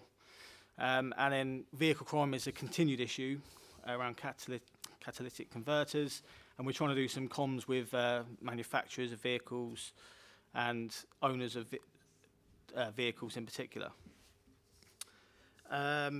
Going on to some of the specific wards, so Feltham West, so maybe on the High Street. Yeah. We know there's a number of issues in the High Street, and we have increased our patrols. We've tasked officers to stay on for overtime to try and target some of the issues around gangs and specifically violence. There is also additional assets been deployed to Feltham and the whole of the West area in general from the TSG, Dogs Mounted and the Violent Crime Task Force. We are also working closely with Dave Turtle and the schools unit to try and identify some of the younger elements of the group, because a lot of it does occur around that school time between 3 and 6 o'clock, and then it sort of fizzles out again. But we want to try and target the right people rather than at the wrong time. And as I mentioned earlier, we've got a problem-orientated policing advisor now assigned to Feltham High Street, which is really positive. He's submitted a great proposal. And I'll go into that a bit more in a minute. But in the interim, we have got some loaned cameras, which we've borrowed from one of our internal units, and we're going to be positioning them around the High Street to try and deter some of the activity, especially around Greggs, some of the blind spots that we've got. The POPs advisor, the Orientated Policing Advisor, he's met with Dwayne Hewitt from Hounslow CCTV to try and see how we can maximise that, because it really does work. CCTV is great for obviously identifying offenders, but it's also a great deterrent. He's met with Me Lim from the Reach Academy in Feltham, and also Garvin's now around some of the diversion work that they can do with some of the younger kids. And he's also going to do some work with No Shame in Running and Project Turnover. And he's also just conducted a site visit with the lecturer from the UCL around the Department of Security and Crime. So together he'll come up with a proposal, and then we will focus all of our policing with our partners on the advice from that. So he's asked me to update you about the No Shame in Running project, which in his opinion is the most deserving aspect of the funding. They run really good workshops, mentoring schemes for vulnerable young adults and their families, focusing specifically on those at risk of engaging in violent crime. I know we held a meeting in the summer around Feltham High Street, and that was one of the big things to come out of it. There wasn't the appropriate diversion plans or referral programs in place. There wasn't nothing appealing, but this one here seems to be a really good one, and that's called No Shame in Running project. One bit of good news, which I did update in your meeting, was we've secured one of our first knife crime prevention orders for when one individual is released from custody. So he's now under which is new legislation. Feltham North, you mentioned about Feltham Park. So Jacob, who's the DWO for that area, who's also their problem-orientated policing advisor, he's done some great work in the area. He's increased the high visibility patrols. He's managed to secure CCTV back in Helen Avenue, which is generally where the drug dealing was and activity was occurring. And he's also worked with the parks team in cutting back much of the shrubbery and greenage, so the camera can actually see them and there's nowhere to shelter under. And he's made use of ASB warning notices and high visibility patrols in the area. Just recently done an e-scooter operation, because generally that's a theme that we've identified as to how drug dealers and drug activity is getting about is on e-scooters, and he's run a recent operation in the area to try and target that, to stop that aspect of it. Jacobs also secured a closure order in Fags Road as a result of a brothel occurring in the area, which was generating a lot of ASB, and he's working with local licensees around off licenses and some of their relaxed attitudes to selling alcohol and other items to young school children. Moving on to Hanworth, some excellent work there by the team. Just recently, they've executed 2 drugs warrants on the ward. Really significant quantities of drugs were recovered, including a significant number of offensive weapons and cash. Both addresses are now subject to, or in the start of a closure order. So we're not just doing the warrant and then walking away. There's a long-term plan to it to stop the antisocial behaviour and to help the community in that area. We've helped a vulnerable adult by securing a closure order on that one address as well. His address was being cuckooed by a local gang, drug dealing from there. And then we've, in Hanworth as well, a dangerous dog warrant was executed whereby 8 dogs were seized from a suspected puppy farm of dangerous dogs.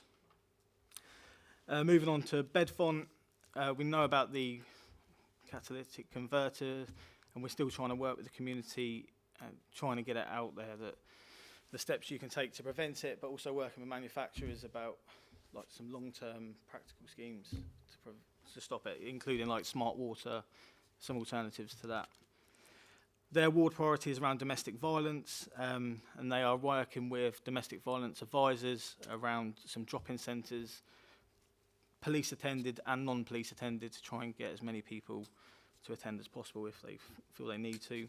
If you have any charities that we can work with, then we would, well, that Bedfont ward would really be appreciative of it, because we want to reach out to as many people as we can. And then finally on to Hanworth Park. The park itself is part of the enhanced open space patrol strategy, because we want to make sure that it's accessible for those who use it at all times throughout the whole day and night. Much of the issues from that is around off-road riding and biking. There's an operation being run in the area which was quite successful. We managed to seize a number of bikes and process them to court for driving otherwise in accordance with licence. And finally, the ask from people viewing at home maybe is, if you want to contact police or ward officers, 999 and 101 is the key message here. That emails can't always be answered immediately, and they often work around the officer's shift. So 101 if it's happening now, 999 if it's an emergency, and if it's slow time, to the ward email addresses. So Chair, councillors, I'm open to questions. Or Yeah, just on one point you made at the end there, you mentioned 101, Dan. Through experience, that isn't the fastest method. Is that any different now, the 101? Has that been upgraded so it's a quicker response? Yeah. Is there not another number? Dan? 999 is emergencies, 101 is non-emergencies. They're the only two. One, yeah, yeah.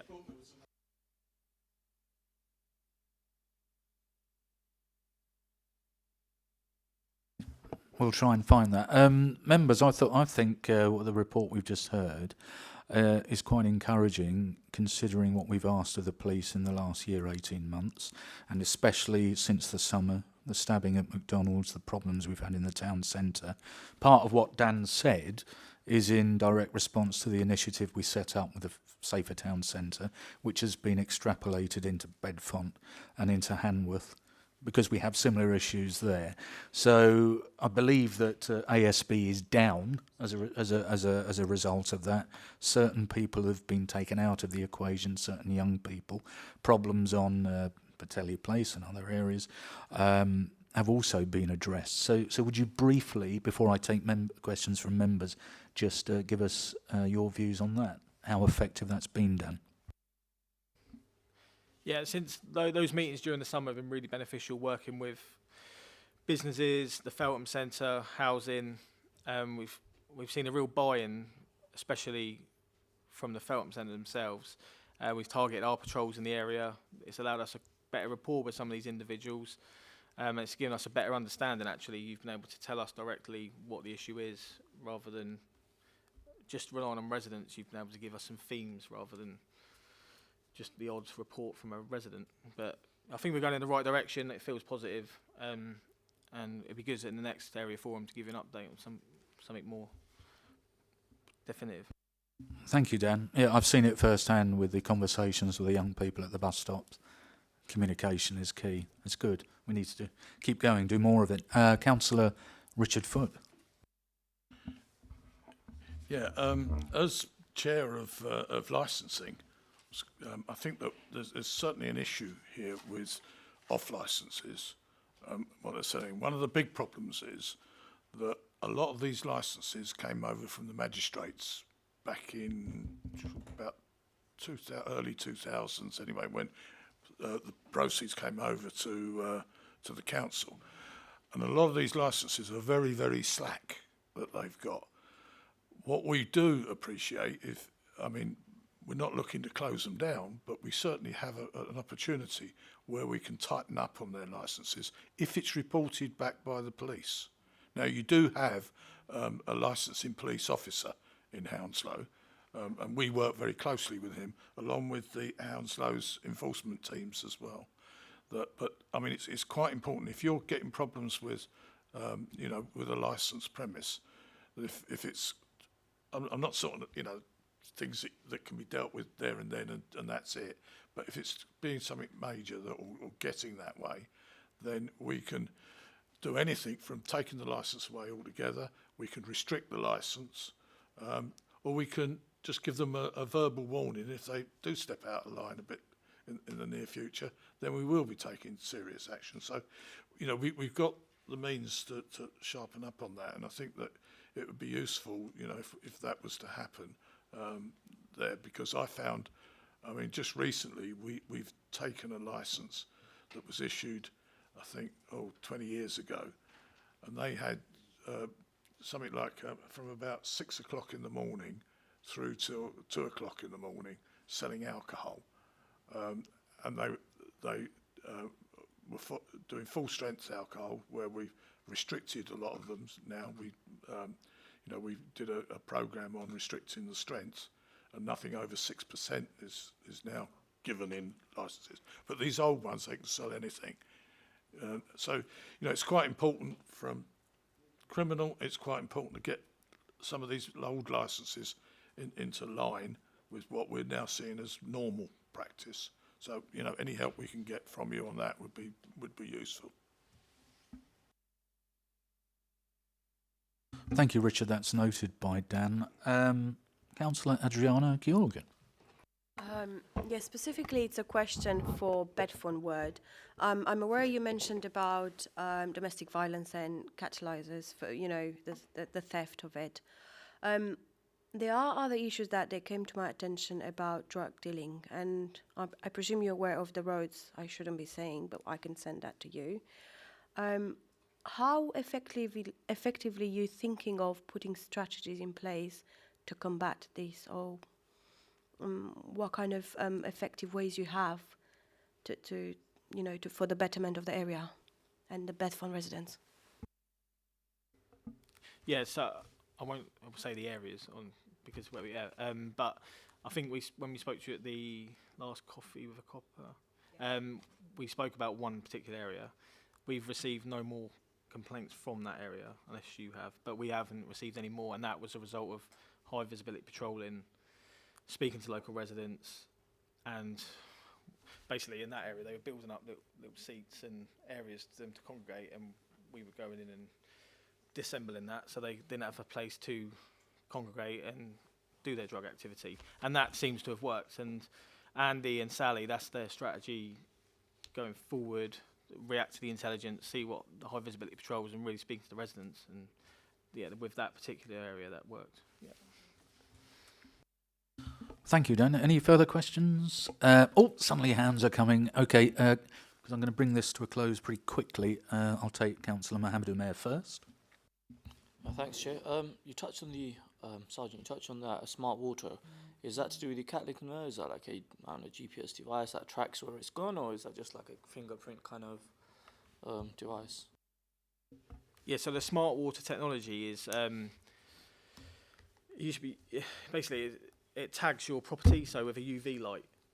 So it would make it really difficult for them to sell that converter on, basically. Yeah. So you tag it with a pen, just say. Which you can't see to the eye, but if you put it under UV light, it would come up, so you would be able to see that doesn't belong to them. But they're trying to develop technology which you could use with regards to catalytic converters. you wouldn't be able to use the same one because it would wear away from use. But they are trying to develop some sort of preventative measure like that. But smart water was done traditionally with mobile phones, bikes, and they're trying to transfer it to converters because it's such a prevalent issue. Remember, police with burglaries, yeah. So we still give that out, yeah. So is that the case now as well? Yeah, as an interim measure until we can find. Is it purchasable, or you just offer these out? You can purchase them, or they're part of crime prevention packs that the police do give out. Yeah. If you need anything on that, just email me and I'll. Yeah. Hanif Khan. So just thanks for all that update. Just following on from your last point, what it is that we would like to see in the next report when you come. I just made some points, and we used to get ward by ward all of the categories from knife crime to ASB to theft, etc. But what I was suggesting is that you don't need to necessarily present that when you come. If we get that information beforehand, we can all read it and then ask questions on it. And it would be really good if we had the comparison from either 6 months, because I know it's seasonal, may you do it every year, but I'll leave that up to you. It just saves time, so we can have an open discussion like this. I think is more fruitful. The other thing I'd like to see is how many PSPOs we've got in place and how many are running out, what's next. And also, I'd really like to know more about e-scooters, because that, with my portfolio, is really contentious, and how are we enforcing it? Are we enforcing it, especially in the town centres? And will we have the resource? Will you do a campaign? I know we've done a couple in Chiswick. Will you run one in Feltham at some point? And then can we be there and see in action how you manage that process? And then the results of that would be really good. And then if you have a programme like the One Life, we were presented about 5 years ago from the London Fire Brigade. They did something like One Life. I'm wondering if you guys have got something in place. I know you're doing something with Garvin, with no shame in running, but maybe link that up if there is a possibility or updates on that, because that is one of the projects in the new group that we're pushing. And my last point is, when we do all this work and you're doing it, how are you gauging how residents are feeling? Are they safe? What's your measure? I mean, it'll be nice to know what the safety or happiness measure is in the west of the borough. So if coming Christmas, people going shopping and they say, I'm not going, I'm too scared because of ABC. Or is it at Christmas, they want to have a great time, go shopping, and that they feel safe? It's that kind of level of kind of engagement would be really useful if you could tell us how people are feeling. If we've got it right, like you've said, like the chair said, we've got loads of positive stuff coming through, and there is a feeling that people are feeling that we're reacting and we are working with all the work you've done in Hanworth Park through all of that side of things, and residents are engaged. So I'll just leave it there, but that's the kind of thoughts I had for next meeting. Hanif, are those all just things for noting to come back? Okay. Dan, is that okay? Yeah, can I just say one thing about the e-scooter? Yes, do. We did run an e-scooter operation 2 weeks ago, but ironically, we only seized 2 e-scooters. When every other shift, we see hundreds. But we only had 2 seizures that day, but we do want to run it again. It's part of Jacob's project to run these campaigns. We've done 2 on the High Street and then 1 just near Feltham Park. But yeah, we'll make you aware when the next one is and invite you along. So these are not allowed at all, or is it they can only use the... Can we ask through the chair, please, Mohammed? I'll take a very quick one because I'm very wary of the time. Adriana Georga. It was just in regards, can we have some patrolling opposite the church in Bedfont Lane? Because specifically after 6 o'clock, there are people gathering, drinking and leaving loads of littering around there. They're sitting by the chair and... St. Mary's. Yeah, by the green, I think so. It's opposite. Around the tree where they have some benches there. Specifically after 6 o'clock, and the pub is there too. So they're gathering and they leave a lot of litter and Even perhaps, daytime, even daytime. Perhaps daytime too? Yeah. Yeah, okay, even daytime. Thank you. And very quickly, Mohammed.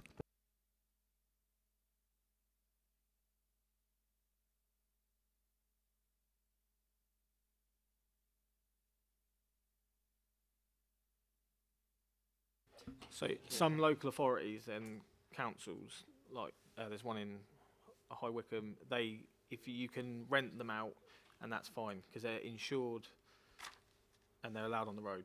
But the ones personally owned, they're not insured. You shouldn't be cycling them on the road or on the pavement. So we don't have those schemes in our borough, right? No, not as far as I'm aware. No. You know, it's not legitimate. Point of clarification, Hanif Khan. I'll be very quick. We were going to run the trial. We didn't run the trial because of the feedback we received from the Mobike fiasco. But other boroughs, Richmond, Ealing and others are all running it. But if there's a new trial, we probably will run it because we've got a lot of learning from it. But they are specifically designed for safety, larger wheels, geo-fencing, bit of training. It's all there and we can give a proper... But the other ones, as Dan was about to say, was that they're all illegal. They're only allowed in private areas. On the street, they're illegal. They shouldn't be there. And we're not... they just shouldn't. They're not allowed. But when they're sold, they're not told. I don't know what they're... I don't know what Halfords are saying. But they are... There you go. Yeah. Okay, food for thought there then, Dan. Thank you very much indeed on that last point. Thank you, Dan Wood. Thanks very much. Thank you. Okay, very much aware of time, folks. The final item on the agenda is concerning CIL, C-I-L, Community Infrastructure Levy, which is paid by developers in return for their developments going up in our area. Now, there is a bit of a public misconception that we have lots of development and the community doesn't get enough back from it. Well, we need to point out the fact that, for instance, since 2018, I believe we've had £3.5 million in the West area, I believe, have received CIL. And I can tell you that the Fairview project in Feltham North on New Road, that did raise a total of 860,000 in CIL, of which 544,000 was for us in Hounslow, and the Echo World project on New World we anticipate will raise for Hounslow just over £1 million. Probably a bit less than originally anticipated because of the affordable housing element that we put through at planning for the Echo World project. Can I just give the forum a couple of examples of spend? The Feltham Centre for Health, above us, where we're sitting now, has benefited by £50,000 in the last couple of years. The wonderful Marjorie Kinnan School in Bedfont Ward, specialist equipment, 87,000. We're very pleased about that. And of course, nearly 600,000 to the Feltham Town Centre scheme that we've been discussing earlier. Age UK, 32,000 this current year. The Hounslow Promise, which the local MP initiated, 25,000 for mentoring of young people. So these are all good examples of where CIL is spent, and we need to nail it down and make sure the infrastructure and the good projects continue to come here. Now, to give us a few points and a bit of an overview. Councillor Foote, you want to chair? Yeah, but I was going to invite Joan to... Well, it's on this issue. Okay, I'll take Richard Foote. Yeah, because I think what you're missing out on is that the way CIL is designed, it's split between two types of CIL money, and we are entitled to money that is earned in the west of the borough, is entitled to come down here. Not a lot of that is happening. Now, I mean, you've mentioned a couple of projects, but they're dwarfed by the money coming in, and I think ours in Hanworth, we had £1,000 somewhere. That's Chair, the with sort your of thing we're agreement. talking about. Thank We you. really got to get... Sure. We got to put our eyes on it as to what's being spent and where it's being spent and where it's coming from, because it isn't going where we want it to go. Well, sorry, John, I will let you. There are examples of where it has, and it's now reached the point where we have the developments and the money's coming through. We've reached the payback time. You're absolutely right, Richard. We need this money here. We need it in Hanworth, Feltham and Bedfont. Can I ask Joan just to come in here? Just very quickly.